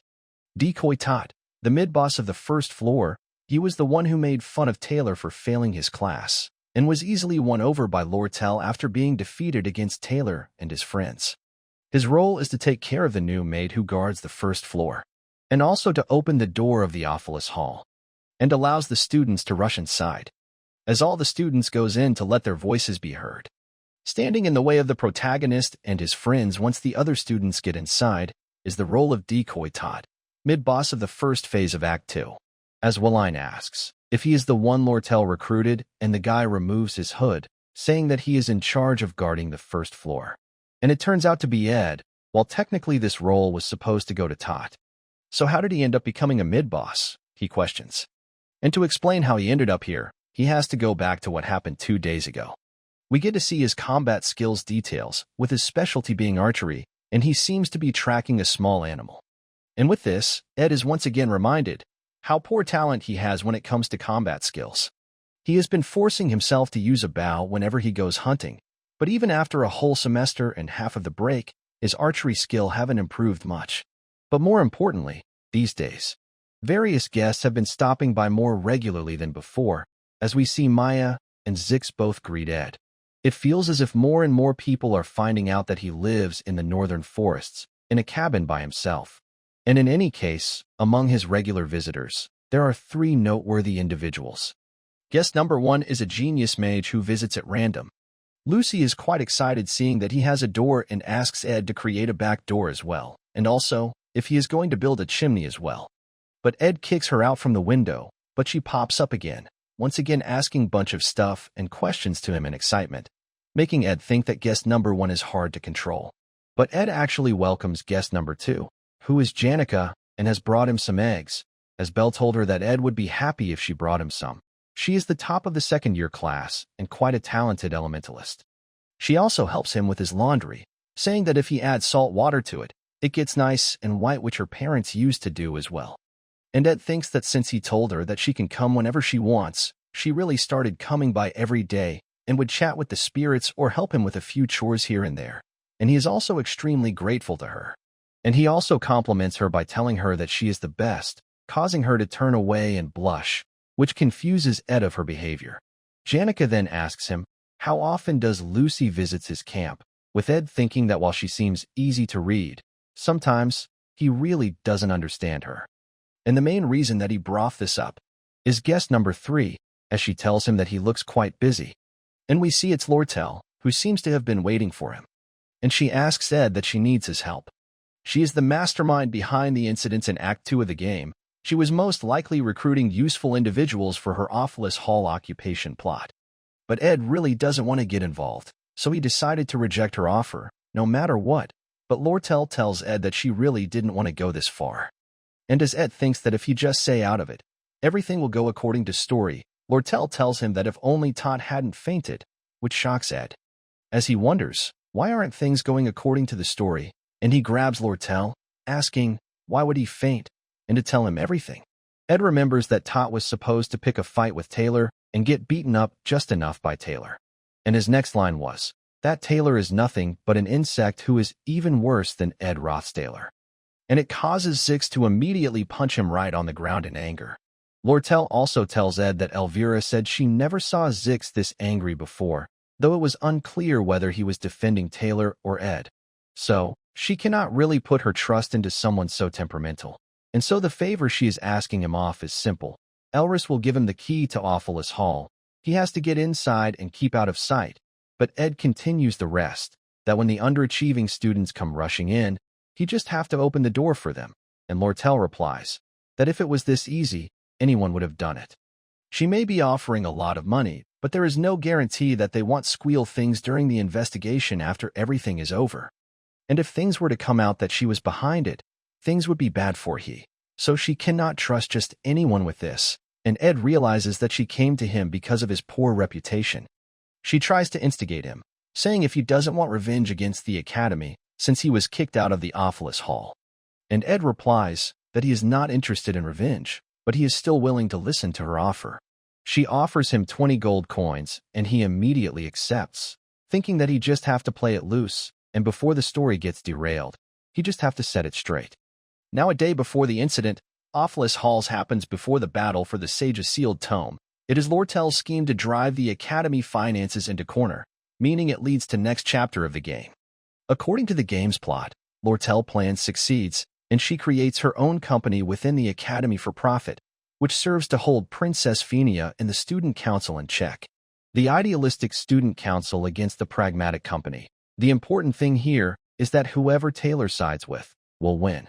And all Ed plans to do is to join whichever side seems like it will win. He has to be realistic. Janica seems to be here as well, as she comments that she should probably get back to her room. She thought that the rain would have stopped by now.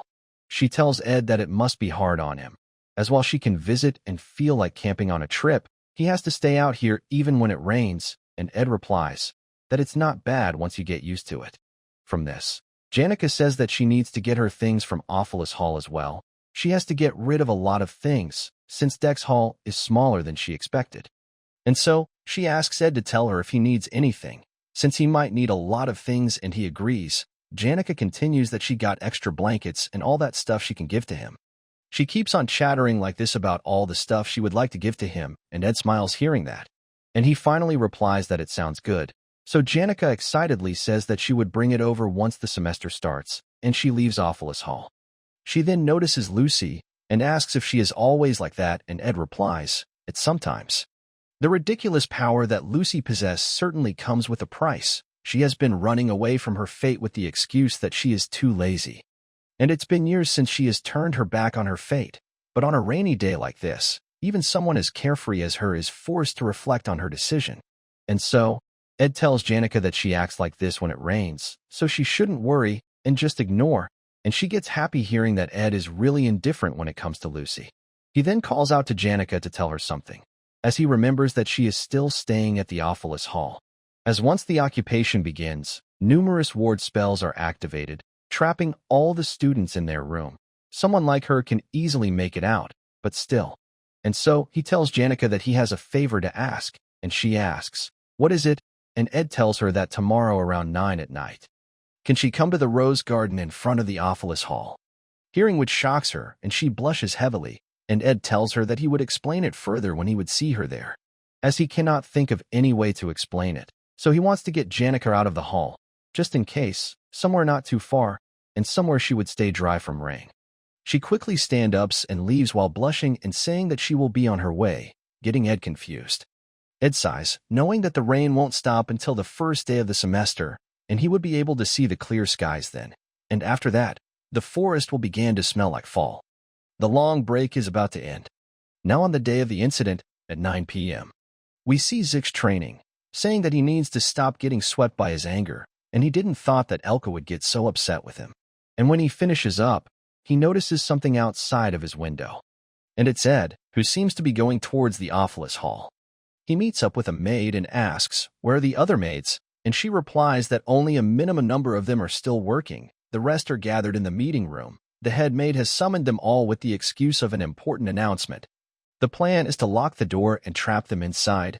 Everything is much easier since Lortel has brought the head maid to her side. And she has also prepared the item that Ed requested, and he thanks her for that. And now, everything is in place.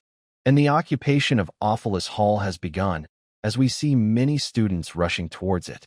They put up their demands, and with Willine leading them from the back. And Ed opens up the door for them, and they all get surprised seeing it. But regardless, they all quickly rushes in.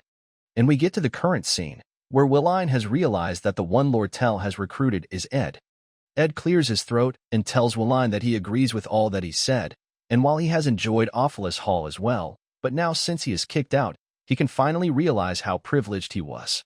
Willine is moved by his acting, as he tells Ed that he had no idea he was such a good person. Ed then quickly starts pushing Willine, telling that they couldn't have done this all without him. Meanwhile, Ed thinks that Willine has to be the one to take on all the blame, and also notes that there is no need to go after the maid who is running away. The higher-up she is trying to report to should be locked up in the meeting either ways. Elris, the head maid, who wields the highest authority here and controls the ward spells, has been brought out by Lortel.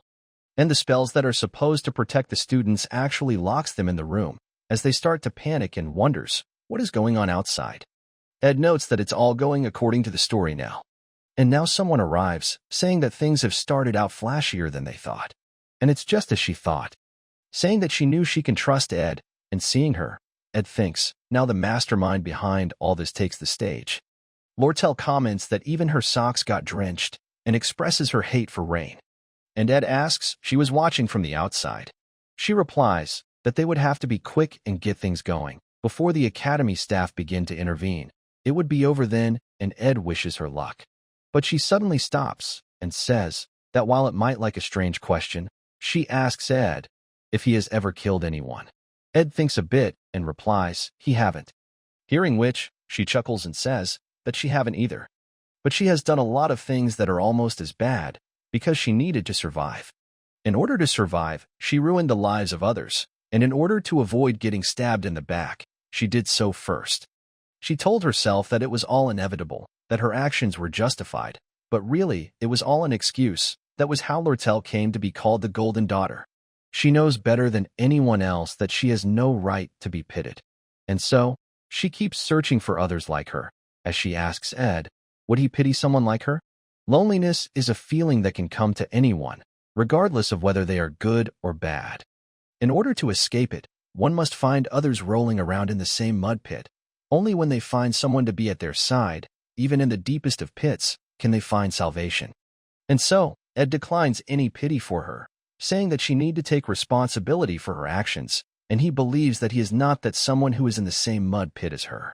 She stays silent for a bit and apologizes for saying something so out of her character, and goes on saying that she would go and do her part, since there isn't much time left. And as she leaves, Ed finally sighs and sits down. Ed remembers that Lortel is about to discuss the next stage of the plan with Elris. They will decide to aggravate the situation by overloading the ward spells in Ophelis Hall after handing over the trigger to Willine, the representative of underachieving students. And Willine, after receiving all the magic power contained from the countless ward spells throughout Ophelis Hall, becomes the fourth-floor boss. The key to this fight is taking down Willine as soon as possible, as he is overtaken by the overloaded spells, and all he needs to do is wait for Taylor to barge in. And once he holds them off for a bit before letting them win, Taylor would proceed upstairs, though he doubts he can get through this scuttle without a few injuries and bruises. But he believes it to be a necessary sacrifice. Now we switch scenes to the Rose Garden, where there is a carriage, that too at this time of night. And upon noticing that, Janica assumes that someone important must be here and wonders if she needs to leave. She also assumes that Ed doesn't know about this, and he just left this note behind to her. She blushes, thinking that perhaps he could be preparing something for her.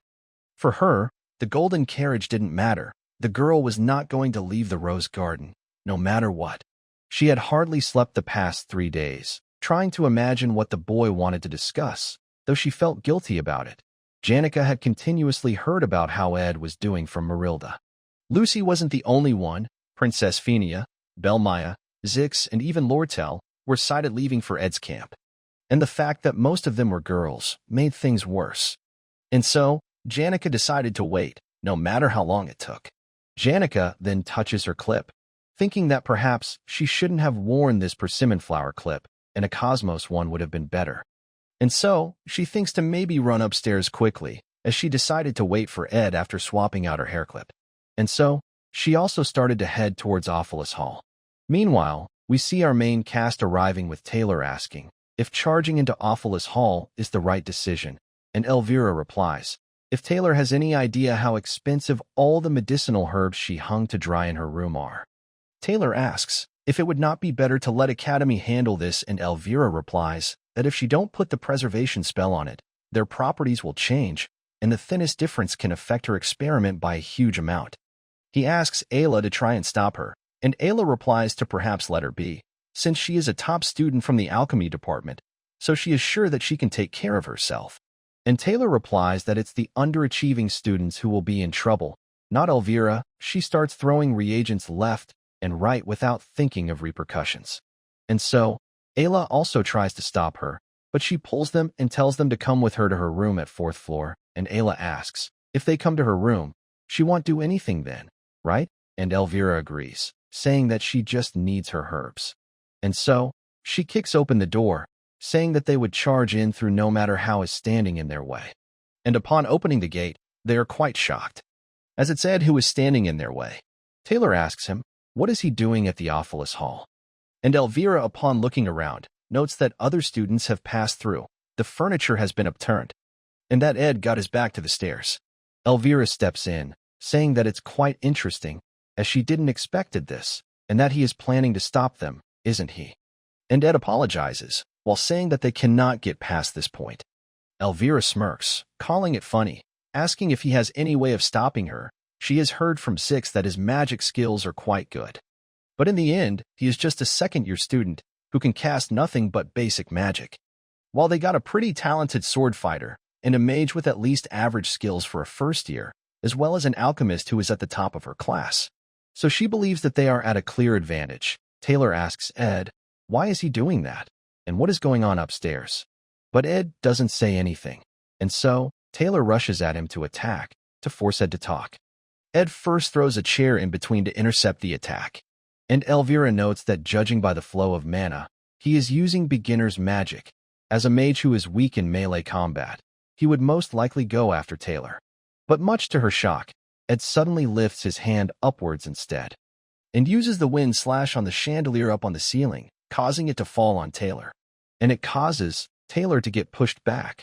Meanwhile, students on the second floor panics hearing the noise and wonders what is going on. Clevius also gets scared and questions what is happening out there. Taylor asks Elvira and Ayla if they are all right, and both of them are. And in the midst of all that, Elvira gets her hair strand and bag cut off from her shoulder by Ed's wind slash attack, which shocks her. And all of her magic equipments and reagents fall on the ground. Realizing that Ed is serious about this, she assumes that something is definitely going on upstairs. Elvira glances at her items and tries to reach for them. But suddenly, Ed uses his ignite spell, and we see everything gets surrounded by flames. Elvira notes that it's quite bad, and that Ed is quite quick and precise, as she tells Zix that he should have told her that it's not just Ed's magic skills that are good. Elvira notes that as the top alchemy student, she is the strongest one on their side, and the critical weakness of the alchemy department is that they barely have any combat skills without relying on magic items or reagents. Most of the alchemy students carry around magic items in the form of rings or necklaces, just in case, but she never expected a genius like her to need something like that. And in shock, she assumes that Ed actually considered all of that. She questions if he made the chandelier drop and put up a wall of fire just to target her bag. But then, he would have just targeted her, not her bag, and besides, he is just Ed Rothstaler. She then takes out some ball from her pocket, thinking that she still has something left, as it creates some kind of bunny. She then imbues it with fire resistance and berserk mode, and then, with more strength. And this causes that bunny to grow huge and more ferocious. Ayla says that she can put out the fire using her magic and tries to use a water spell to do so. But Ed easily counters it with his wind magic and attacks Ayla, who is too stunned to do anything. But Taylor arrives and slashes Ed's magic and saves Ayla, telling her to get it together. Elvira notes that Ayla might be confident in her knowledge of magic, but in terms of combat, she is still just an ordinary first year. And moreover, Ed keeps aiming for Ayla, so they cannot get up close with him, and Ayla and herself can hardly even move from their spot. She then asks Taylor if he can take him down if he gets close enough. And meanwhile, she orders her bunny to attack Ed, and it rushes towards him. And as it is about to attack Ed, Taylor also prepares to attack, saying that it's not about if he can do it, he has to do it. Elvira also uses a cloak and runs in, telling Taylor that she likes his spirit. And as she reaches to her magic items, she quickly throws away the cloak and rubs them at herself like a pervert, saying stuff like, she missed them and whatnot. And Ed, while fighting the bunny, dodges and aims her attack at Elvira, and sends a wind slash towards her. Elvira thinks that Ed seems like he was prepared for all this and throws one of her magic items towards his attack, and tells Ed that he is too late. This blue bottle is a special reagent made out of chopped up night butterfly flowers and arrowroot mushrooms, and imbued with a magic release spell. And its effect is to restrict the release of mana, and also the temporary neutralization of anything created by magic, as we see the fire disappears quickly. And we see Ed has already killed that bunny as it drops down dead. Meanwhile, Elvira mentally asks Ed if he realizes what all she did means, the fact that he is now a mage who cannot use magic here. Elvira, upon seeing his expression, tells Ed to stop acting nonchalant, as they have a fighter on their side, and shouts at Taylor to attack, who shouts Ed's name out loudly. But Taylor notes that Ed has started to run, and Ed quickly turns back and pushes a huge cabinet onto Taylor. And it causes some kind of liquid to also fall out of the bucket that the maid prepared. And once again it creates a huge fire, and Taylor notes that it smells like oil, and Elvira calls it ridiculous, as they are in the awfulest hall, so if the fire spreads to the hallways, people could get hurt. Taylor grips his sword tightly, saying that he can cut through any fire using his elemental slash, whether it's made of magic or spread through oil. And the reagent also lasts a few minutes either ways. So before anyone can get hurt, Taylor decides to put an end to it. But suddenly, Elvira tries to stop Taylor and shouts at him to wait. She notices that the windows are opened enough for the smoke to escape, and it also looks like that rugs and anything else that is flammable have been put away. As she realizes that even this all is part of Ed's calculated plan, as Ed finally takes out his bow. Elvira once again shouts at Taylor to stop. Meanwhile, Ed prepares to fire. Taylor is surprised to see that Ed can use a bow, but he thinks that he can block it, and just then he notices something. As the arrow flies past by him and towards Ayla instead, and Taylor realizes that he wasn't aiming for him from the start. Ayla is shocked as well, as Taylor notes that she cannot even use a basic defense spell right now. He shouts her name in worry, but the arrow gets suddenly stopped by something.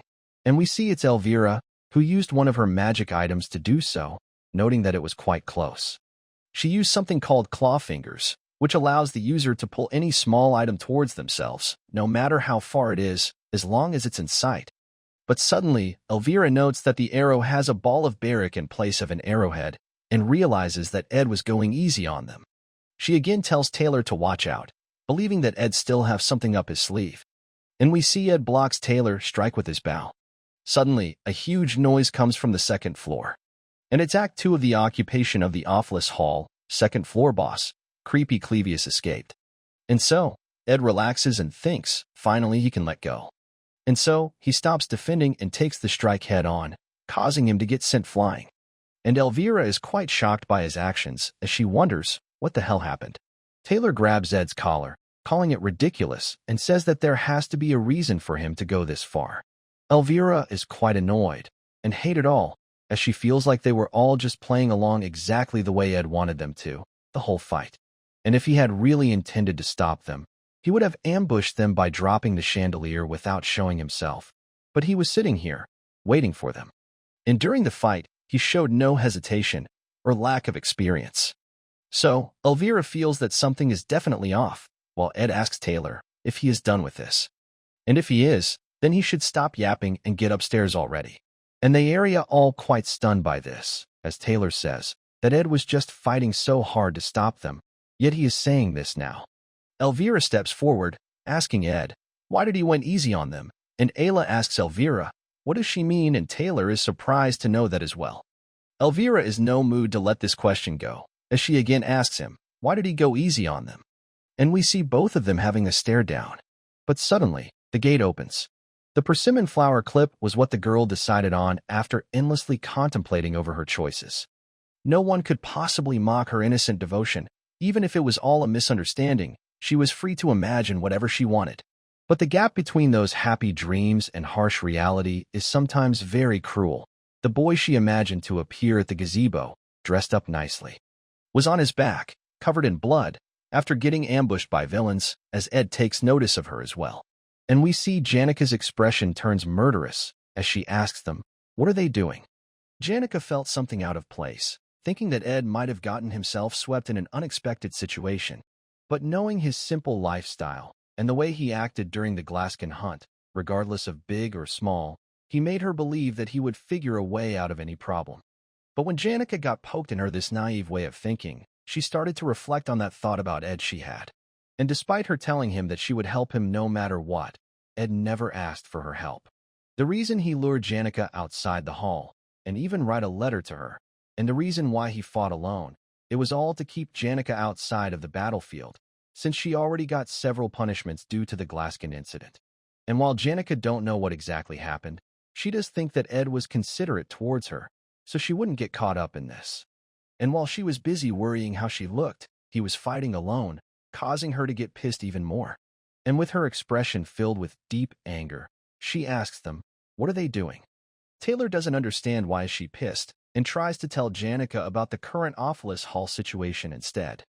Elvira tells Taylor to snap out of it, as Janika is their enemy right now.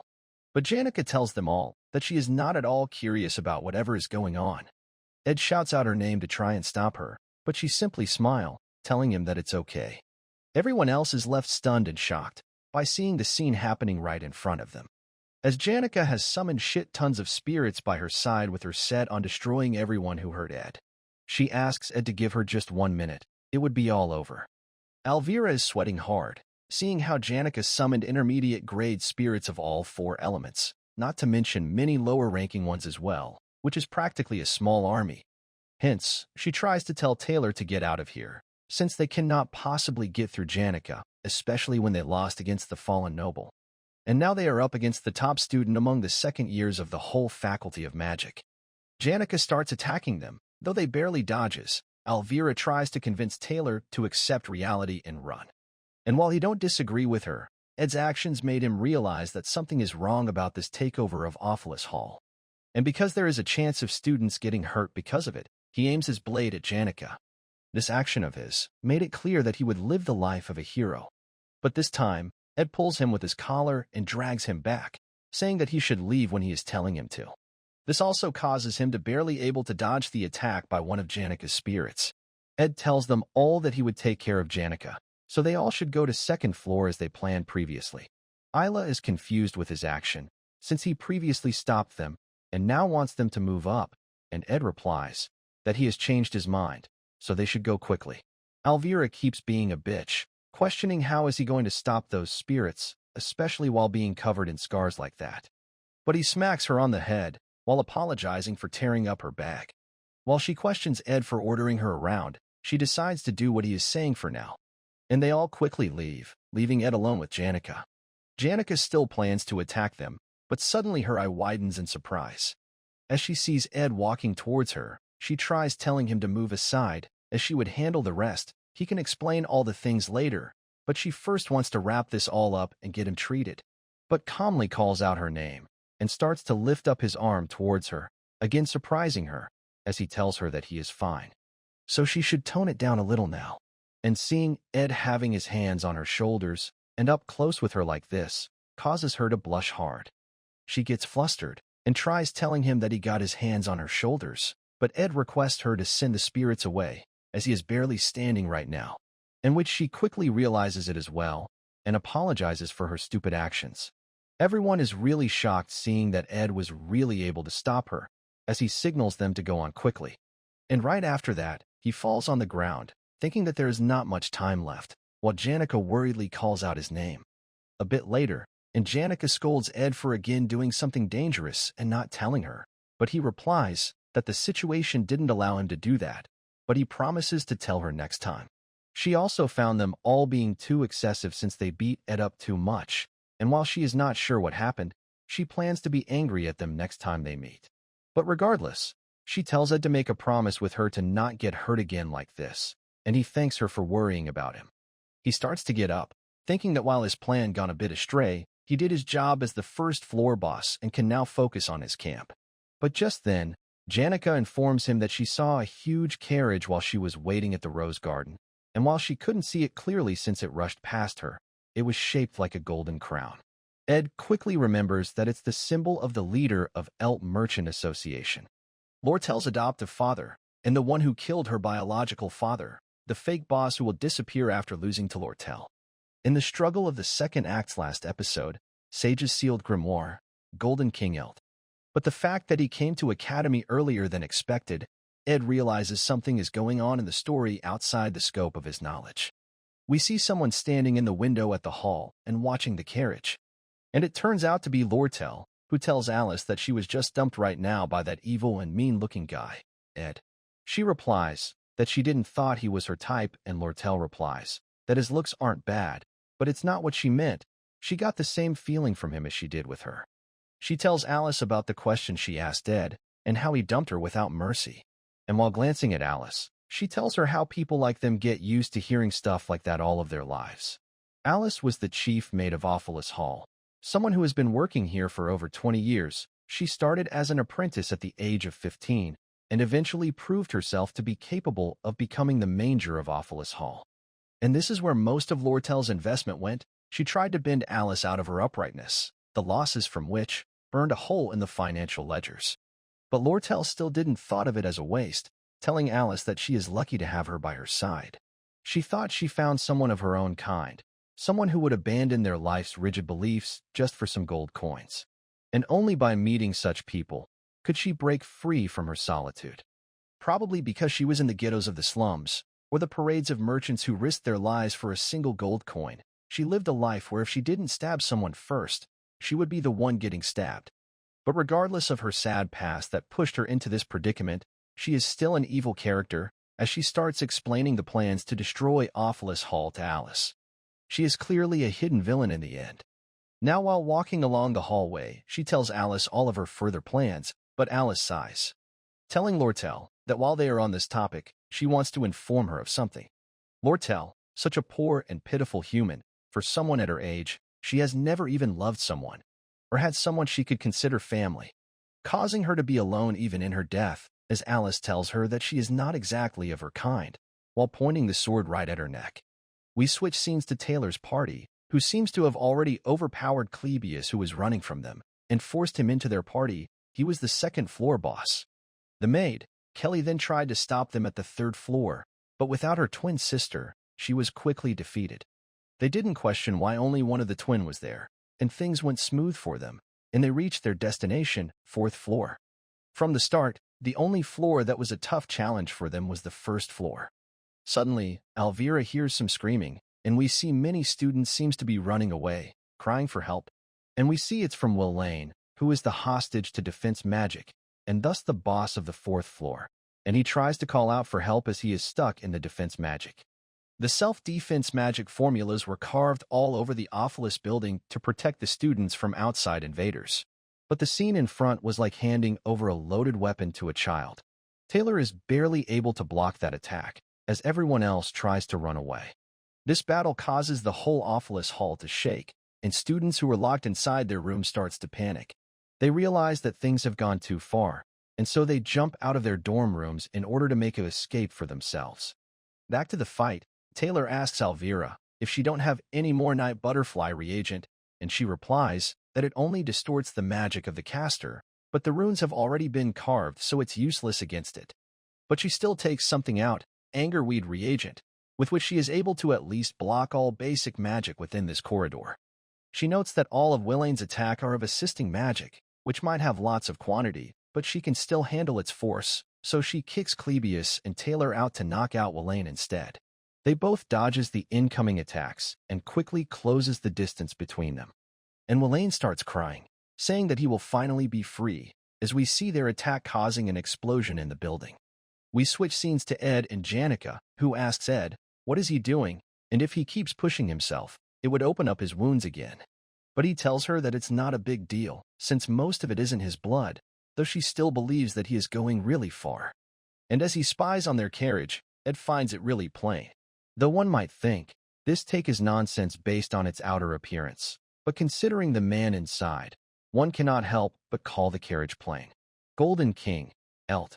Normally he is usually escorted by a grand fleet of over a dozen carriages, but his silent approach hints at his secret motives.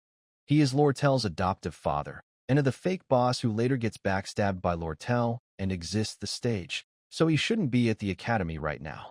Ed has a bunch of questions. Why is he here? And why is he getting out so late, since the carriage seems to be here for quite some time, and if he is perhaps waiting for the hall to be wrecked first? Suddenly, Ed is shocked upon seeing someone, third-floor maid, in charge of dishes, Shinny. She is also one of the orphans raised by Chief Maid Alice. Ed remembers Alice being bought by Lortel and Shinny being the boss of third floor, but the face that she is with Elt, who is Lortel's enemy, is strange. There is no way that she can betray Alice, but he considers the possibility that perhaps Alice herself is on Elt's side. And there is only possible future for it, which is Lortel's downfall. Lortel is the one who gets into the political fight with Fenia in Act 3, and as well as someone who plays a big role in the fight against Rothstaler family. He already had a hard time playing the role of the first floor boss, but if he would have to play the role of Lortel as well, it would be total insanity to him. And so, he calls out to Janica, saying that he got a favor to ask from her, and thinks, how can he explain it to her? But she immediately agrees without asking for any explanation, and asks, what does he need her to do? Elt apparently received a letter, which informed him about Lortel's apparent betrayal and her plan to take over the Elt merchantry. The letter contains information about Lortel, informing Elt that she already knows he killed her parents, and is currently coaxing business magnates and directors of his company to oust him.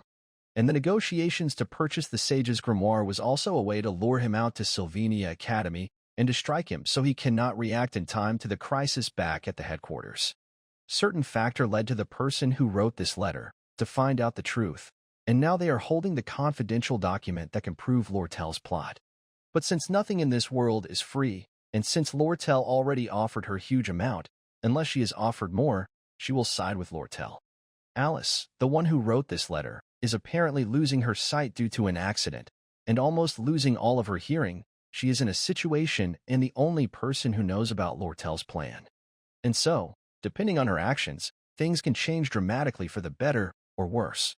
There is also a paper attached to that document, which contains list of institutions she has been secretly managing all this time, and the amount of gold delivered to these institutions will determine her actions hereafter. And so, she hopes that he would make the correct judgment and ends the letter with her name. Back to the present, she tells Lortel to not move, and finds the look in her eyes unexpected, as she expected Lortel to be someone level-headed. She also apologizes to her for not finding either of them different in her eyes, though she finds herself to like them both as well in the end. Suddenly, a huge explosion occurs, and we see Wayne is tied up and being dragged around. And we see it's Taylor and his party, with Elvira stating that she knew there was no way someone like Wayne could have gotten close to the defense magic, and the real culprit was Alice the head maid in the end, and also the fact that she is holding an hostage right now. Lortel takes advantage of this and quickly escapes to Taylor's group, who worries about her and asks if she is okay. While angry, Lortel plans to frame Alice for everything and blame this mess on her. But her expression is noted by everyone, and they ask her what is wrong with her face, causing Lortel to think, what kind of expression is she making right now for her to say that? And so, she decides to run away while hiding her face instead, while they all call out her name to stop her.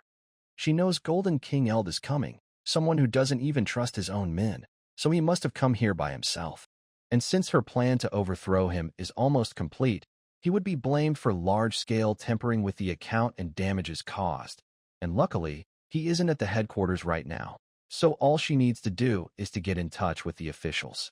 For which, all she needs to do is to send that carrier pigeon hidden in her room. As long as she is not captured, it's going to be okay. But she starts to walk instead of run, telling herself that it would be fine, so she shouldn't be disappointed.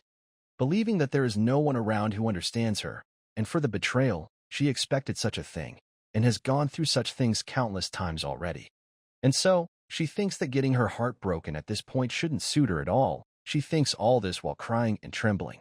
But she decides to do what she can, and again starts running, planning to get to her room before Elt does. Everything is going to be fine, if she just sends the pigeon she believes. While at the same time, we see Elt arriving at the first floor of the main hall. He encounters a student, whom he tells to quickly evacuate, but the student replies that they are not allowing anyone right now due to risk of collapsing of the building.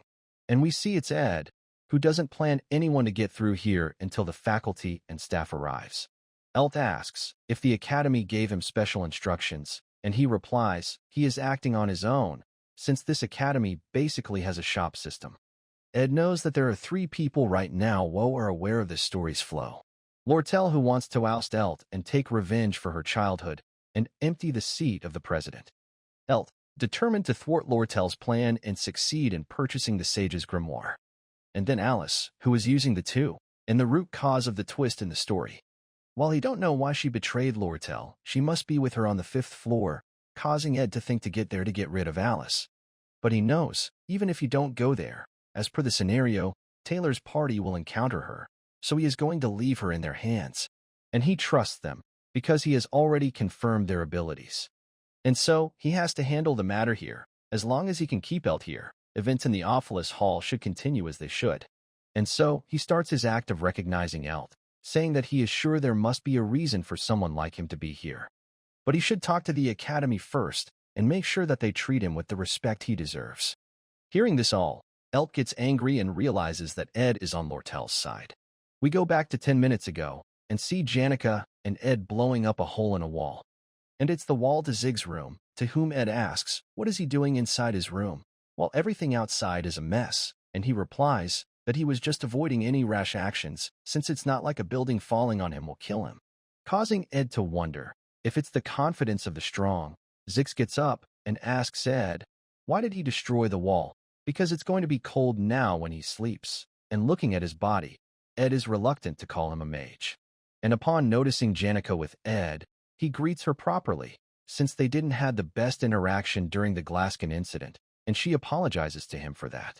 Ed tells Janica to not be dejected by it, since she already got punished for it, and Janica thanks her for that.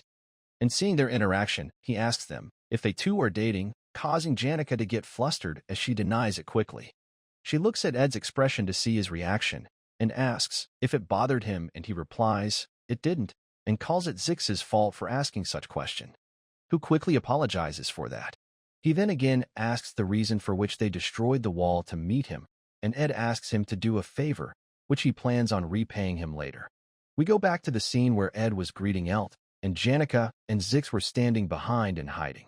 He asks Ed if he fell for her dull appearance, and he should learn to take the clear advantage in front of him rather than being loyal to gold coins that he don't know if he would receive or not.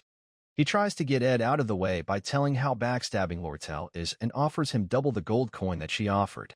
He thanks him for the offer, but reveals that he wasn't offered any coins for this, so there is no point in doubling that. And since Elt's words isn't going through Ed, his henchman gets ready to kill him, and he orders them to dispose of Ed quietly. Ed quickly tries to escape, but they block his route, but just then they get attacked by Zix. Ed runs away while telling them that he would come back after checking out the situation and will repay him later. Janica agrees without hesitation, and Zix replies that he was the one who was indebted to him in the first place. Elt tells his men to go all out since their opponents are not ordinary despite being students. Ed breaks through some obstacles and plans to meet up with Lortel to ask her about the situation, and he finds her hiding in a corner, causing him to ask her if she couldn't get out, while she seems to be taken back by his question. Ed quickly suggests to take her back through the back door and tells her to run as fast as she can. There is always a reason for someone's goodwill. Shero, the Elt merchant's receptionist, acts all flirty with Lortel because he anticipates her to give out some money-making information. Cadden, one of the employees there, becomes lively in front of her because she often tips him about stuff. Even her pet parrot that she raised at the academy stays with her because she feeds him with the highest quality food. All good will come with some reason like that as a tag, at least in Lortel's world. While running, Ed confirms with her that Alice betrayed her, and Lortel thinks that it's her fault, a really stupid mistake. She knew Janica grew up receiving love and goodwill of others to the point where she herself treated the world in the same way, but she is not like her. The time when she made Ed the offer, Lortel saw the hearted look in Janica's eyes when she looked at Ed, and seeing her, without wanting anything in return or greed, made Lortel thought that she had a chance to have that kind of relationship as well, and ended up spilling all of her plans to Alice, not realizing that her hopes will be put to shame in comparison to her attitude in life, where she never completely trusted anyone. And even after seeing Janica like that, Lortel thinks that she shouldn't have lost the sight of her own gloomy self, and shouldn't have dared to think that someone like her could have a romantical life. To occupy the Awfulest Hall, she bought off 5 people. Alice, Shinny, and Kelly joined hands with Elt, and Welaine also wanted to join him, so he won't be taking her side. And the same goes for Ed, she believes, and so she suddenly stops and apologizes to him, while not understanding why is she saying all this to him, since he is supposed to be her ally. She tells Ed that she cannot guarantee him the offered 20 gold coins, not understanding why is she saying shit about surrendering because no one is taking her side. But when Ed replies if he even asked for it, Lortel's eyes widen in surprise. He quickly grabs her arm, saying that they don't have time, so she shouldn't be just standing there, since if Elt catches her, it's going to be all over. To plan the future or do anything else, they would need to escape first, wouldn't they? As they both run hand in hand. Lortel is completely stunned, since goodwill and trust supposed to have a reason for them, while Ed asks her to tell him what is going on. Lortel knows if one cannot see that reason for goodwill, she shouldn't trust one. It is how it's supposed to be. But she starts explaining to Ed that Merchantry headquarters plan to rig the market prices, but it must be her father's doing. After the massive hunt of monsters in Easter Mountain last summer, the prices of armor fell, so they started to purchase and monopolize them internally, and Ed replies that their plan is manipulative trading. She don't have to explain in length. She is a bit surprised by his response, but agrees, and continues that for his plan, Elt needed money urgently. He found someone who will be the sage's grimoire at high price, so he sent her to this academy to look for a way to steal it. And Ed replies that she don't need to explain the rest. He understands that in manipulative trading, merchants A, B, and C monopolize a cheap product in the market and increase its price artificially by trading amongst each other, It's a classic method for manipulation. And since the product's price continuously rises at an unbelievable rate that people believe it would soon be unaffordable, causing them to think that they need to buy it right now. And so, if they sell their gathered product at this moment, they can make a huge profit. But this requires trust. If merchants B and C sell the product without A's knowledge, then the price would instantly fall. And merchant A, who desperately sold off their bonds in order to mass buy and monopolize it, Elt would be put in a difficult situation where he could lose his power because of the sudden huge loss. For this plan, Lortel bought off countless others that were related to merchant B and C for many years. But only when Elt is away from his position can the 6 big merchants she bought off have the rights to sale transferred to them. She was planning this all to burn a huge hole in Academy's finances, so there could be a chance of negotiation talks of sages to succeed, since it would bring Elt out of the headquarters and force him to get the money he needs urgently, in order for her to get the chance to sell of the armor at the headquarters. Lortel is quite shocked by Ed learning of the whole situation with a single glance, as he tells her that there is only one thing they need to do. They need to somehow get the message to headquarters to sell the armor, and she replies that she got a carrier pigeon in her room, which is her direct line of communications with the forces inside. Ed replies that it means as long as she send the pigeon and stay hidden, it would all be done. Lortel replies that her father is probably expecting that, and he is surely planning to capture her tonight and make the traitors inside confess about the whole plan. Ed thinks for a bit and tells Lortel to listen carefully. He instructs her to stay hidden and let no one see her. If he were in Elt's place, he would have people stand by at the 2 bridges that lead to Arkan Mountains. She should talk to the horseman in the quarters and send an empty carriage to the Arkan Mountains and tell him to leave the carriage at a suitable spot and run away from there, which will cause the pursuers to think that she is on the outskirts of Arkan Mountains. She then asks what she should do, and he instructs her to hide in an incomplete hut that is in the forests of the north. She needs to hold out for 3 days there. He will send the pigeon in her stead, and if he write a simple message, they should understand and take care of the complex matters, wouldn't they? Which Lortel agrees. And upon peeking from the gate, he quickly holds Lortel tightly, telling her that there is someone guarding the back door. He would take care of them, so she should run into her room and wait there until the person is gone and then escape to quarters. Lortel thinks that he made a move and handled matters without wasting any time. The thought that she could trust and leave it all to him is actually crossing her mind right now. Ed tells her to get back to her senses and calls her out for being so out of it, unlike her usual self, and she agrees without being in any focus, thinking that it might work, and asks Ed, why on earth is he helping her so much? This puts Ed on a spot, since it's such a sudden question, and replies, it's for no reason, he just feels like he should, and leaves.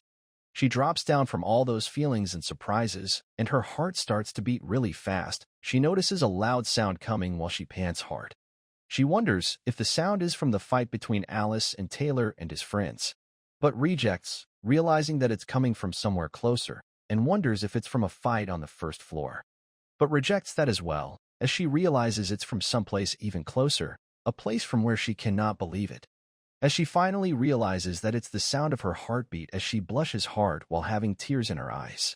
Meanwhile, on the outside, Shani finds it unexpected that Ed is the one who came out of the back door, though she prepares to fight him regardless.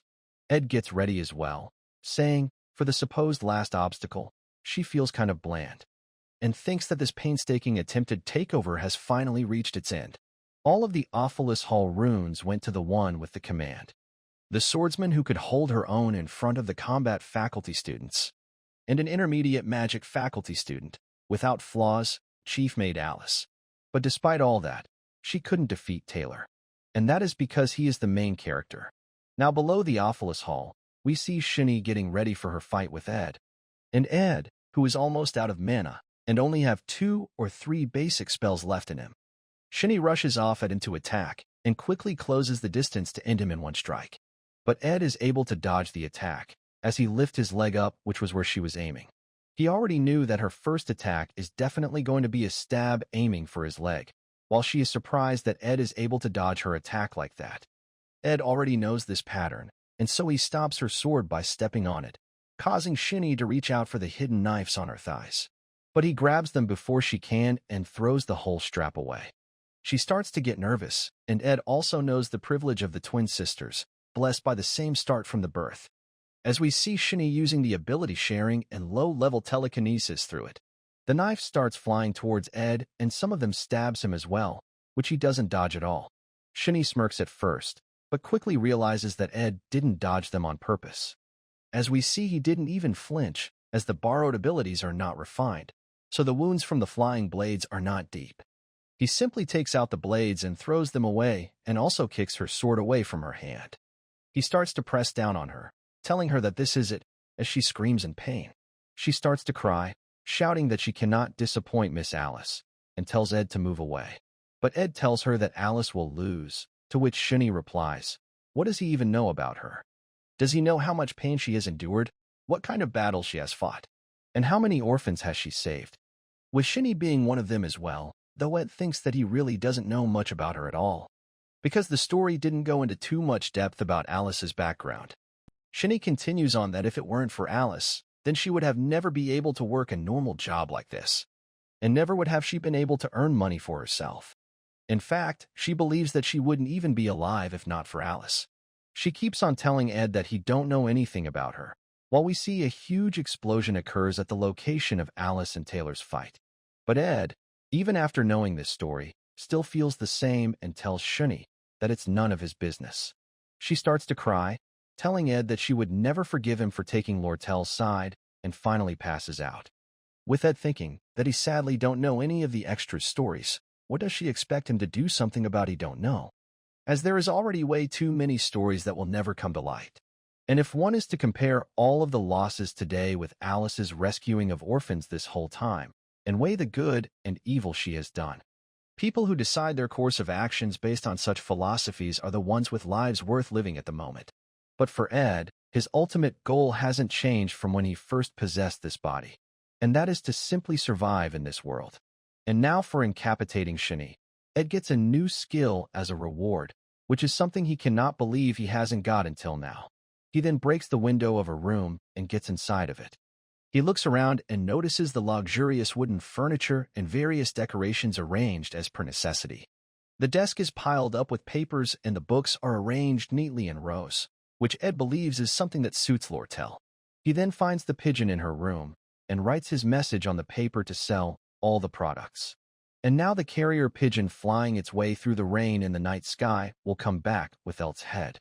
And now Ed starts walking towards his hut, hoping the cuts would heal as soon as the flesh is healed. If not for the help of Janica and Zix and some other opportune students, Lortel would have been captured by Elt, and her downfall would have been swift. But by now, the carriage that she hired is probably speeding out of the Arkan Mountains, and Elt would have no choice but to chase it. And even if he captures the coachman and forces him to admit that Lortel never left, by that time the carrier pigeon he sent would have arrived, and Elt's resignation would be complete. And if it all goes according to his plan, then Lortel should be waiting for him at the hut, and suddenly he notices Lortel coming out, as he tells her that it's nice of her to greet him like this. But quickly, Ed's thought changes, thinking that he was a bit complacent, as his opponent is the golden daughter Lortel.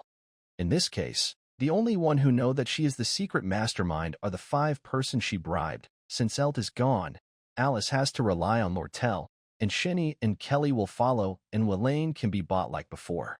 But in Lortel's perspective, he is the only variable that cannot be bought off by money. And so, if she were to get rid of him in this remote part of woods, her perfect crime would be a success. Her real character is of the secret mastermind. She would dispose and use of any human she can get her hands on, a true villain. Ed gets scared, thinking that he needs to do something to survive, but his body isn't listening. And as Lortel gets close with him with a knife and seemingly does a stabbing action. But instead of hurting Ed, she cuts off a piece of her own cloth and ties it on his arm to stop the bleeding. While questioning, why did he have to get so hurt? And this action of her greatly surprises him. She supports him by the arms and tells him that she also built a bonfire since the rain stopped, and suggests to warm up together with her at the bonfire while blushing. Now around a campfire, he asks Lortel if she handled everything as per the plan, to which she replies, "Who does he think she is?" She made the horseman promise her. He told her that he would try to draw as much attention as possible even if he had to put his life on the line, surprising Ed for how loyal he is, hoping she haven't kidnapped his family or anything. and gets nervous thinking about it. She also tells Ed that she would have the power of Elt merchants if this plan goes through, and that she also owes him a big one, which should cheer him up and make him feel that she is awesome. But Ed doesn't reply anything back, making Lortel remark his boring reaction. But regardless, she thanks him for whatever he has done for her. But Ed asks her to instead hand over the 20 gold coins she promised, which she plans to as well. But there is another thing that she would like to ask him. She wanted to ask him about Janica, which is about his closeness with Janica, which he agrees, complimenting that she is a good person, and Lortel agrees that she respects her as well, as she is kind and a great senior. And Ed asks, what about it? To which she falls silent for a moment, and blushes while saying that she is not that nice like her. Now we switch scenes to Awfulus Hall, where Elt left after receiving a certain letter from his underling. Jix wasn't doing great in fighting the merchants, but he instead had to stop his own comrades in the fight. Janica was in a rage. Her spirits were going all out as Jix tried telling her that it's enough. She needed to stop before any casualty could take place, as Jix asks her if she is mad. One of her spirits seems to be saying something to her ears, causing her to be left silent for a moment. She soon turns to Jix, while replying that she is not mad at all. Fast forward, Ed wasn't able to attend the class since his uniform was completely destroyed. But Jix came and lent him his, while also informing of all the incidents. Welaine took the blame for destroying the hall, and Alice, who was captured, is completely silent. And seeing how there is no response from Elt's side, Lortel's plan seems to have worked. This incident also affected his labor power negatively, since he is not in a good shape and his body is sore at places. Even though it's demanding work for him, he still needs to get it done. With his advanced crafting skill slots open, getting more skills takes priority for him, and he already decided on which to master. Spirit Formula Infusion, something compatible with spirit sorcery and magic engineering, great for crafting household and combat items. For Spirit Formula, after contracting with a spirit and crafting at least one artifact that contains the formula, it becomes instinctive, and for magic engineering, it is unlocked after successfully disassemble and assemble of an item of certain level. He don't plan to waste on the spirit slots and plans to catch a lower spirit to make contract, as we see Janica also cheerfully arriving and greeting Ed, who replies back the same. He asks if she is not going to classes, but she expresses that she got a headache and pain in her body and decided to get some rest in the woods, causing Ed to ask if she is sure that she is unhurt from helping him, and she quickly disagrees. She also asks about Lortel's condition, to which he replies that she is fine and has been resting inside the cabin, making Janica glare angrily there. Even though the incident is over, Lortel realizes there is still much left to do, persuading Alice and laying the groundwork for negotiation for Sage's sealed grimoire. But while she waits for a reply from Elt Merchant's headquarters, she has to stay in this cabin with an anxious heart. Even though it's frustrating for her, she don't hate it. It's because of Ed, who makes her heart race. His unconditional kindness and trust without expecting anything in return makes her feel safe. The sensation, which is natural for everyone else, is more precious to her than gold, who had spent her entire life on the cold floor of the streets. And at no cost does she want to give it up to someone else, especially not to Janica Failover. Janica's life was already full of overflowing amount of unconditional love from family and friends, and we see Lortel getting annoyed, thinking about Janica to let her have one since she already have so much. And if she doesn't want to give him up, then she would simply fight for him, which is her area of expertise. And the days where she is living with Ed is a thrilling advantage for her. She first thinks to use her own way and perhaps fill the cabin with gold for him, but quickly thinks against it, since showing too much sympathy might be bad, and thinks to perhaps pay for his tuition and be natural as possible about it. And we see her acting all tsundere in her imagination, telling Ed that she is paying it for his sake, so he shouldn't misunderstand. Though it only makes her cringe, as we see she never had a boyfriend. Suddenly, she hears someone asking her to move, and when she looks behind, she finds Lucy entering the cabin. She is surprised seeing her here, and asks her purpose to be here, and she replies that it's the best spot for sunlight.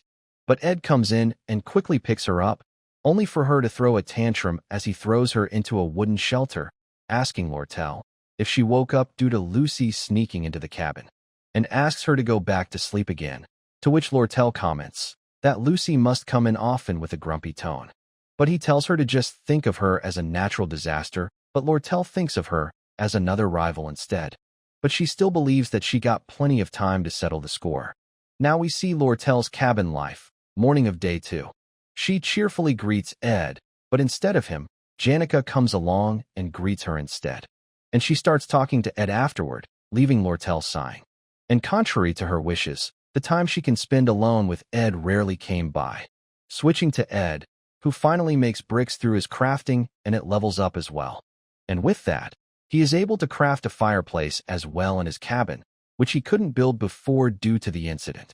We then see them sitting down to eat, with Lortel noting that nothing much has happened and assumes things must be going safe due to it, and Ed replies that while it's good news, they cannot let their guard down.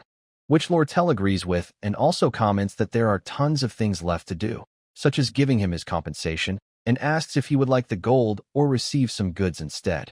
Ed replies that perhaps he would like some construction materials or excess magic engineering equipments, while we see Janica sulking in the background due to their interaction. She starts to get more and more grumpy as Ed and Lortel converse, with Lortel offering to give him the spares. He then suddenly speaks to Janica about a favor that he wants to ask of her, which takes her by surprise.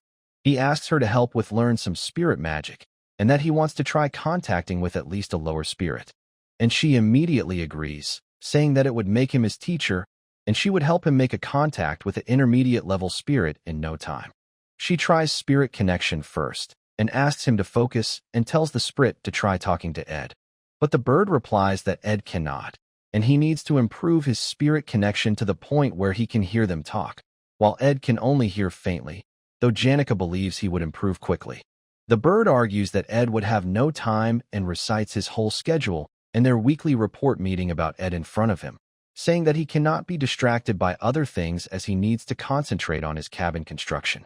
Janica panics hearing the bird revealing her stalking habits and quickly shuts her up, while she nervously asks Ed if he heard anything, who replies that he heard something about weekly report meeting, leaving her sweating.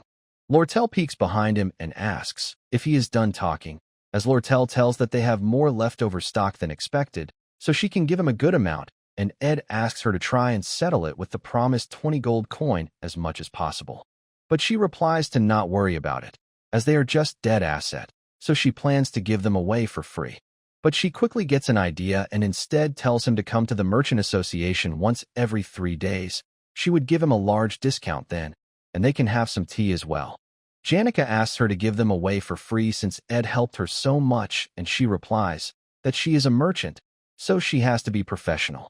Janica calls it an excuse, and Lortel asks, for what would she do that, though Ed is focused on not being able to start with magic engineering right away. Suddenly, Belle Maya arrives, and she seems to be looking for Lortel. She apologizes for barging in suddenly when it doesn't seem peaceful, and she has some bad news. She also became the new chief maid. But she also informs Lortel that she has a message from the former chief maid. We now go back in time a bit, where Clara wanted to discuss something top secret with Belle Maya, something which she should not tell anyone, or even show her shock. And she whispers in her ear that Janica likes Ed, none other than that infamous Ed Rothstaler. Maya wonders if she should act surprised for politeness, and tells Clara that she must be worried now, who expression her confusion at Janica for falling for a ruffian, though she does realize that his reputation is improving a bit, and as her friend she supports her. But it's not all. These days, Janica also keeps mentioning a certain name, which is Lortel, who missed the opening ceremony like Ed, and yesterday she saw them both absent from the first common class together. Clara does know relationship is about push and pull, in which Janica doesn't stand a chance, but she doesn't understand Ed either, who she believes is pretending not to notice Janica when she is being so obvious, which makes him wonder if he is a hard heart or just a creepy cunning wolf. Maya defends Ed, saying that perhaps he is in too difficult of a situation to be interested in dating. But Clara doesn't believe it, and imagines him grinning at his good luck instead. Back to the present, Maya goes on to assess the situation: a sly, thieving cat in front of a fish shop, a naive kitten trembling before a tiger, and just a cat. She suddenly rubs finger over her forehead, causing Ed to ask if something is wrong, and she replies that just looking at them is giving her a headache. More importantly, Lortel asks about the message which she wanted to say, which she replies, is from the chief maid, Alice. Fast forward to night. Janica leaves with anxiety, and Maya takes Lucy with herself and leaves as well. But Ed is still worried about Lortel's whereabouts being exposed to someone who is working at the Awfulest Hall right now. As Lortel asks if the uniform he got isn't too worn out to wear, but he finds it decent enough. The carrier pigeon also arrived with the news of victory, and it is now time for them to prepare for school, as usual. Lortel burns the letter, noting that his father must be making his last stand right now, and would have no time to care about them here in Sylvania. Ed asks if there is a chance for Elt to have something up his sleeve, and she replies, the chances are not zero, but still, Slog, who aspires to be the association chairman, is supporting her, so she has no choice but to trust him. Her biggest concern was Alice, but she has been taken care of for now. Ed asks if she won't reveal the mastermind behind this, and she replies that she has no choice. It was a prepaid concept. She was planning to side with whoever won between her or Elt.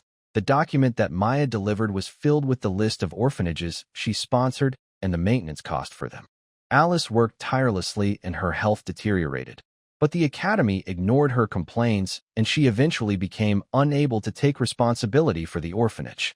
So she made a bet with her life on the line. Because of her stoic and unemotional nature, no one realized just how dire of a situation she was in. Except her followers, who seems to have somewhat understood her situation and mentality. She is only siding with her because Lortel's victory seems certain, and even though lost trust is difficult to regain, she is still surprised that Alice sent her this instead of a threat. Ed looks at Lortel, knowing that in World of Merchants, there is no such thing as sympathy.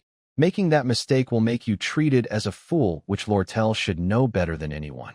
Lortel doesn't see a reason for Alice to reveal about her, so she plans to play along believing there is no such thing as permanent enemies or ally, and she somehow seems relieved to Ed.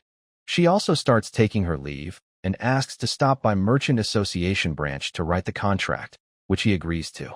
He then offers her a torch to light up her away, but she just stands there, thinking about something. Ed asks about her thoughts, and she replies that he is taller than she thought, which Ed feels was out of nowhere. She suddenly starts blushing, saying that it seems rushed, but if she wants to win, she has to make risky moves sometimes. She moves close to him, saying that the essence of relationship is push and pull, like the tie which is looking twisted. Ed replies that no one is looking at him, and if his attire bother her too much, and she replies, there is nothing wrong with keeping yourself looking neat. And as Ed is about to ask what does she mean, she suddenly pulls him with the tie, and gives him a good kiss right on his lips under the pretense of fixing his tie. She blushes while commenting about feeling the taste of raspberries which they ate, thinking about which makes her happy. Ed gets nervous as well, and tries to tell her to keep in limits, but she teasingly calls it upsetting, and how people don't like others pushing or pulling too much. And next time, she would have him pull a little, since she needs to practice pushing away as well. And while going back, she seems quite flustered inside and stumbles on her way, and falls as well, with Ed noting that he keeps on trying to avoid getting involved with the main characters too much. But as expected, when it comes to this life, nothing goes according to his plan, as we see him blushing hard as well. Ed feels the trajectory of the scenario that he is involved in going astray, and regardless of his will, he is feeling that he is being sucked into the center of the story. But his plan to watch from the sideline and only take care of what he thinks is need has not changed. He don't have any greed. He just plans to get his diploma and pay attention to his stats. But the realization that his plan, which was supposed to be easy, was actually reckless came not too far in the future. And just like that, summer passed, and it's now fall already. We switch scenes to Janica, who is informed by her spirit about the foxy redhead kissing Master Ed. And they that cannot just sit idly by and have to intervene, otherwise it's going to be problem, but Janica doesn't get what does she mean. Tarkan speaks up that he saw it as well, and finds youth amazing, and that Lortel really knows how to play with people's hearts. Janica freaks out and asks about Ed's reaction to the kiss, and Tarkan replies that he did put up a wall, and his expression didn't flinch at all, surprising even Tarkan for how cold Ed was. He even cringed watching them, and assumes it could mean two things, either that he is impotent or he doesn't see her as a woman, which seems to relieve Janica. But Taken starts shouting at her that Lortel is someone who gets more obsessed the more she gets knocked down, and if Janica doesn't do something, he would get taken away, but she argues that Taken just told her that his reaction was cold to the kiss.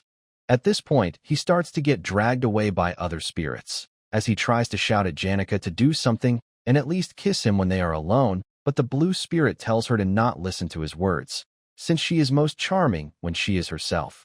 Taken comes up again, saying that it's not a bad idea either, and asks if she ever imagined doing something fresh and exciting with Ed. About which, she blushes and replies, feeding each other, leaving the spirit speechless. Meanwhile, we see Ed feeding Lucy by hand, whose eyes immediately lit up as she finds it really gross to eat. Ed takes note from the cooking, realizing that he should put off cooking on his own for now, while Lucy nags at him for using her as a test subject for his cooking. His dexterity stat, which he had the highest number of points on, was heavily connected to his life skills proficiencies. If he raises just one stat, the efficiency would decrease, so he needs to raise them evenly. But the problem is time. School has started, and the time he can completely use for survival activities is only 5 or 6 hours. And it is now time for him to think how to efficiently manage his time for it, because he needs the time to check whether the scenario is running well. Whenever he had the chance, he was making sure to keep a close eye on the main characters of the story, and the most important characters were the MC and the 4 heroines. Taylor was part of the combat department. Even though he couldn't see him much, he still seemed to be growing up well, and his companion Ayla seemed to be doing her role well too. Princess Phineas seems to be doing well too. It was almost time for her to clash with Lortel as well. Clarice wouldn't be starting school till next year, so he doesn't worry about it. But Lortel was the one he found in most unstable situation. He didn't know what type of changes would occur due to Elt's early dismissal. Apart from that, he couldn't see any change in her plan. And he needs more time lately as well, because he needs to check the professor's building as well. As we see Professor Glast, who notes that there is a black curtain behind the incident of Awfulus Hall, and he is also the final boss of Act 2.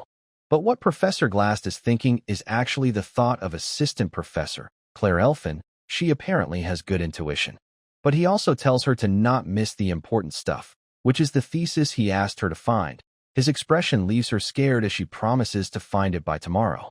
Now at Awfulus Hall, office building at Claire's office. She thanks Anise for gathering all the materials related to the Awfulus incident, and she starts to take a look at it. She doesn't understand her reason for concern over an incident, which is almost wrapped up already. But she feels something is off, no matter how she looks at it, as her eyes shifts to Edroth Taylor. Switching to home, he is apologized by Lortel as she makes up an excuse that she forgot about their contract. And so, he would have to visit again and offers him tea and some refreshments as an apology. She also gives him the magic engineering equipment which is left on the counter, though Ed also notes her attire and asks about it, which she again makes up an excuse for, that she has an important appointment, so she tried to dress up a bit and asks for his opinion on her look. Ed tries to inquire about it, and she anxiously replies that it's something he doesn't know about. She then asks about his cabin's status, which Ed claims to be in its final stages, causing her to remark that he would need some furniture for it then. But Ed replies that the furniture their company trade is too high-end and expensive for him. Lortel replies that she cannot give them for free, since it would go against her ethics as a merchant. And so instead she breaks one of the chair's leg, knowing and commenting on how Ed's woodworking is his speciality. And since this chair cannot be sold, it would be discarded, causing Ed to again remark that it is really high-end, but thanks her regardless. Lortel gives off a slight smile, while questioning her amazement for Ed having no change in expression at all. She then begins to move closer to him, and sits on the table right in front of him, and makes him remember how she made the winning move, and that perhaps he don't see her as a woman, but she does see him as a man, and it also means exactly what he is thinking. As even this help she is offering is because of her ulterior motive, and Ed replies that he knows what answer she is looking for. But she tells him that she wasn't expecting an answer, as he may know that she don't engage in fight she cannot win. So even though he might be indifferent to her now, she believes someday she won't be the only one who cannot contain herself. A seductive smile is always the same, whether the odds are in your favor or if you are in a tight spot. And it's in a merchant's nature to never reveal their true feelings. Now back to school. Janica is excited and starting to teach Ed about spirit magic. She takes out her staff and summons a spirit, and asks Ed to try to focus his magic and form a connection, which he does, and we see a spirit is formed, who quickly greets Ed as young master. It's a low-rank fire spirit, Mug, who salutes Ed tightly and introduces himself. He quickly starts explaining his qualifications to him, and the tests he took to be able to get selected as his spirit, and all of his records and stats, leaving Ed nervous and speechless. While playing this game, Ed once got a spirit-type skill. They would laugh together, joke around, and cheer each other during battles, and ended up creating a strong bond.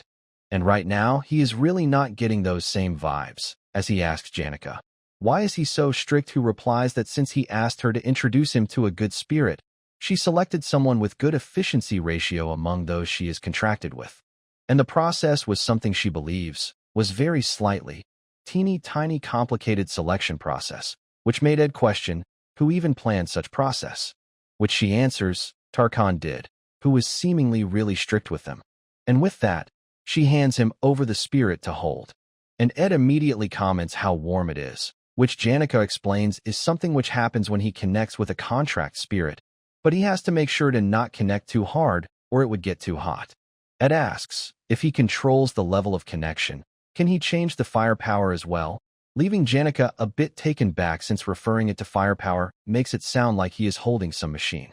And Ed is instead focused on Mug being a portable heater for him, as his eyes sparkle bright, and finds him an insane survival tool, not even requiring firewood to burn. Janica is also glad to see Ed happy, since he always have an exhausted expression. She also asks to tell her if he needs anything else. She plans to teach him about the power of connection and senses, which he would learn faster if he is with her, and if he needs to reach a level to contract mid-level spirits, they would need to practice combat as well, which would require combat training. And suddenly, in between all this, she stops herself from talking, and instead puts up an act that she is also a busy person, since people are lining up to be her student, so it's difficult to make time for him. She remembers Tarkan and Clara telling her to play push and pull with Ed, as she tells Ed if it's not too much to ask her to teach him spirit magic just like that. Ed agrees and gets concerned and quickly starts taking out money, saying that he should at least offer this much, leaving her quite surprised. But she stops him from doing so, as he is struggling as it is, and giving her money in exchange for what she did is too cold. Because they are closer than that, so it's making her feel sad now, and Ed confusedly asks if she wasn't the one who asked for compensation right now. So what is wrong all of a sudden, which leaves Janica blushing and stuttering with her words. But she finally speaks up and almost tells Ed about the push and pull thing, but quickly subverts that her friends told her she is too naive and should learn to decline more often, which is something Ed agrees with. But she also tells him that she is not like this with everyone. But regardless, she tells him to meet at the combat training ground next, as she plans to reserve it and let him know. And she also will bring him a good accessory. And if he needs textbooks or connection training, he can also let her know. And with that, they both part ways for the time being with waving hands. Fast forward to night. Ed seems busy and has finally learned an advanced skill thanks to the magic engineering supplies he got from Lortel, which were simple enough. He uses ignition on his fireplace, noting that if he runs out of fuel, he would use Mug, and if he runs out of mana, he would use the fireplace, so he can reliably warm the air now. His living environment is guaranteed to be stable now. Just knowing which is enough to make him feel a heavy weight has been lifted off his shoulders. He then notes how late it has gotten and decides to go out and check his traps first.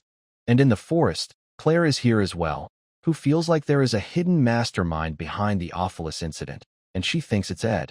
Everyone else who were at the scene were either students or staff of the Awfulous Hall, but Ed and Taylor were the only ones who had no connection to it. And if she excludes Taylor, who solved this incident, it only leaves Ed. She came to this area since she heard Ed is often seen here.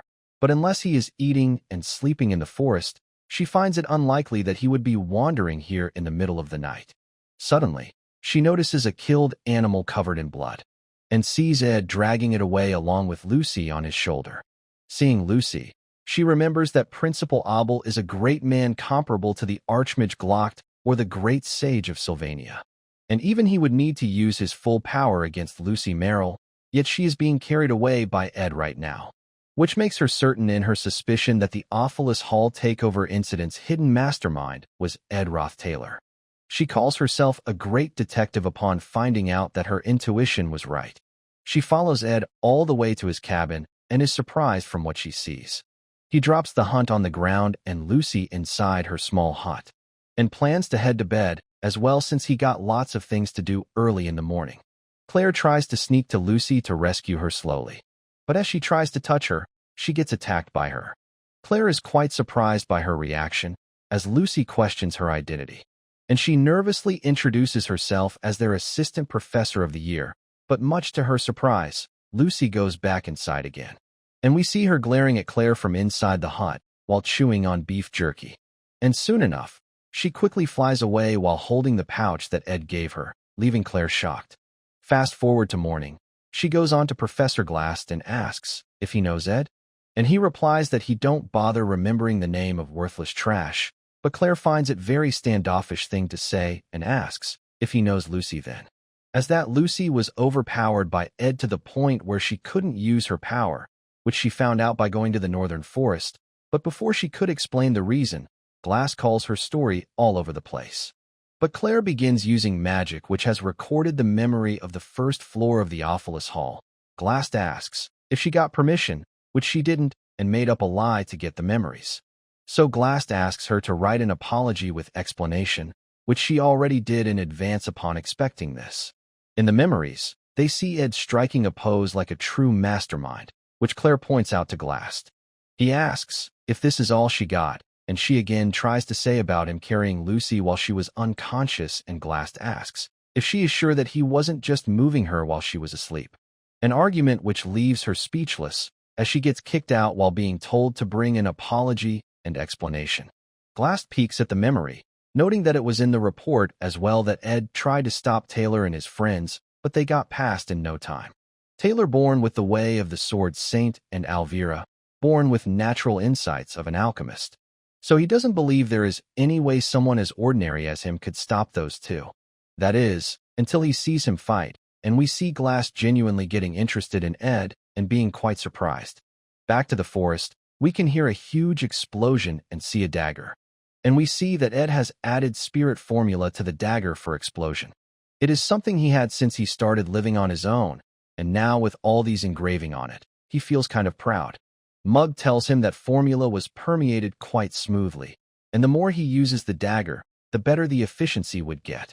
Mug starts to go on and praises Ed to high heavens while being extremely formal with him. And so, Ed quickly picks up by his wings, and Mug starts to apologize even without knowing what he did wrong. But much to his surprise, Ed tells him to drop the formalities. Spirits can elevate their status through contracts, and Ed understands why they would be pleased to have contract with someone like Janica, which makes him question Mug. What is so good about making a contract with him that he is making such a fuss? And if he was promised something else, leaving Mug stumbling with his words. But Ed asks him to spit it all out since they are going to be together for a long time.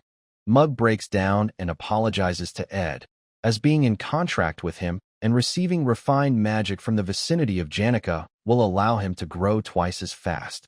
Ed asks, what else? And he replies that he heard about his reputation from the academy and that he has an authoritarian temperament, so to appease him he did this.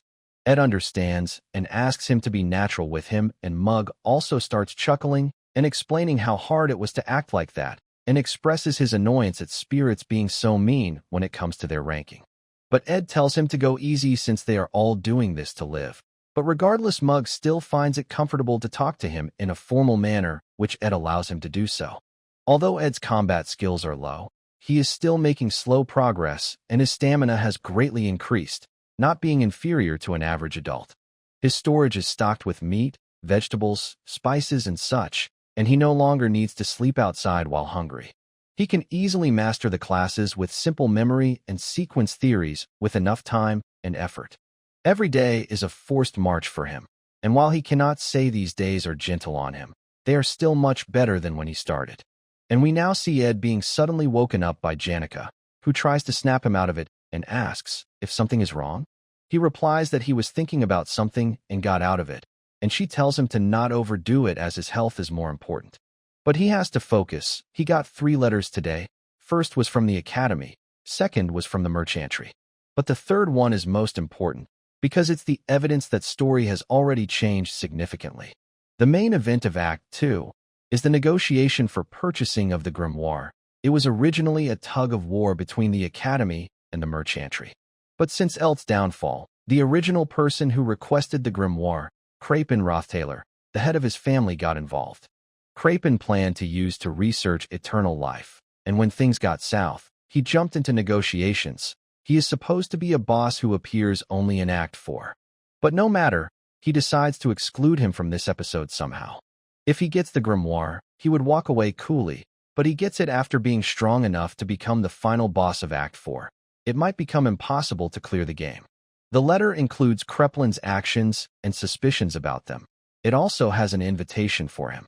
We now switch scenes to Princess Phinia, who is the sender of that letter. Apparently, Principal Abel came to her, since the financial situation of Sylvania is already desperate.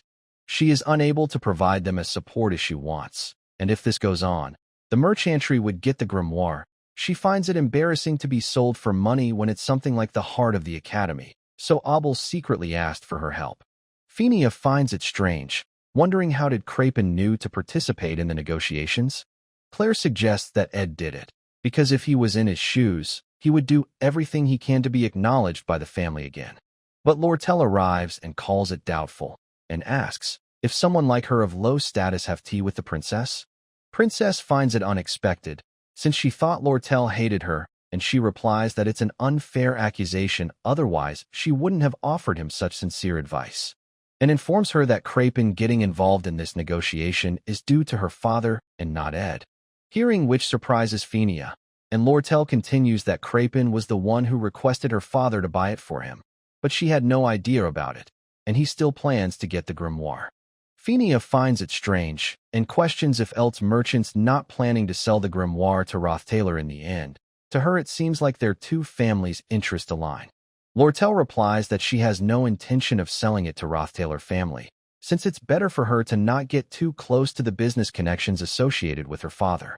Phinia asks, why is she telling her the internal matters like that, and Lortel replies, because an enemy of her enemy is her friend, since she would benefit from keeping Rothtailor family in check, and she would get the grimoire, making it a win-win situation. And she also stepped in thinking that poor Ed might suffer because of it, and Phinia is surprised to know that she is worried about Ed. Lortel replies that he is already separated from his family and is living his new life, so it would be unfair if he were misunderstood as being connected to his family. Phinia is surprised to see Lortel being worried about someone else, and calls Ed quite useful regardless, and that she might even ask his help on a personal level, appeal to authority, and even give out orders.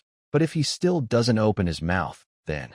And Lortel asks, if he doesn't, then what is she planning to do? And Phinia replies then she would have no choice but to use him. Hearing which, Lortel puts down the cup and starts getting up, and starts chuckling while saying something about deceive and exploit, with her behavior confusing Phinia. Lortel finally ends up laughing while asking, who is exploiting who again? Claire gets angry at Lortel for saying such stuff in front of the princess, but Phinia stops him. She continues that since they are allies just for this matter, she genuinely wanted to give her some sincere advice, which is to not try to use him in a half-assed attempt because she might end up being used instead. Claire again gets pissed at her for such impudence, but once again Phinia stops him. She finds it really confusing. She cannot tell what Ed is up to, on top of which Crapin suddenly joining the negotiation for the grimoire. But perhaps she thinks she needs to be wary of Lortel the most, as she wonders if she would ever get to see her get flustered or not know what to do. And we move on to see Lortel being completely surprised as Janica also came together with Ed this time and greets her happily. Lortel gets annoyed and offers her some cold water instead of tea, making up an excuse that she is out of it. But Janica is the same, subtly pointing towards the tea on the shelves, claiming that perhaps she cannot use it due to it being merchandise, which Lortel agrees with. Ed gives the tea to Janica and drinks the cold water himself. Regardless, Lortel tells Ed to take the magic engineering items from the shelf. Seeing which, Janica argues that they are all brand new and recalls Lortel's statements about a merchant not giving away stuff for free. To which she tells her to look carefully, as there seems to be a small defect in it, which makes Janica accuse her of doing it on purpose, but she replies that in the end, what matters is that it helps Ed. But Ed also feels wrong for taking it, since it's the fourth time already for taking the items, and she asks him to come and renew the contract regularly, and it won't be a problem. Janica suggests for Lortel to just pay him and end the contract quickly, but she replies that it's something for her and Ed to decide. While they are talking, Ed starts to feel a familiar sensation in his body again. It's like his body is floating in the water, and he has been feeling it quite often due to his workload. He again starts recounting of stuff he has to do, like keeping an eye on Krapin, making mattress for the bed, and also the preparation of the fawn he caught, cleaning the cabin, and also making Lucy's jerky. We see Ed falling unconscious as Janica and Lortel gets worried and calls out his name. We switch scenes to Princess Phinia, who thinks that she should acknowledge Ed, his resolute demeanor while fishing at the camp, his calmness and precision when he gave orders to solve the situation during the Glaskin battle, and his reputation among students, who says that he focuses only on studies, and Lortel's warning to not judge him lightly. So perhaps it was her insight which was off, and she needs to confirm it once again, which is why she ordered him to visit her in the royal residence. As Claire comes in, Phinia asks him, what time will Ed arrive, and he replies that he won't be able to visit for a while, causing her to argue the reason for it, since it's a royal order, so he shouldn't be able to refuse. And Claire informs her that Ed has apparently passed out from overwork, greatly surprising her.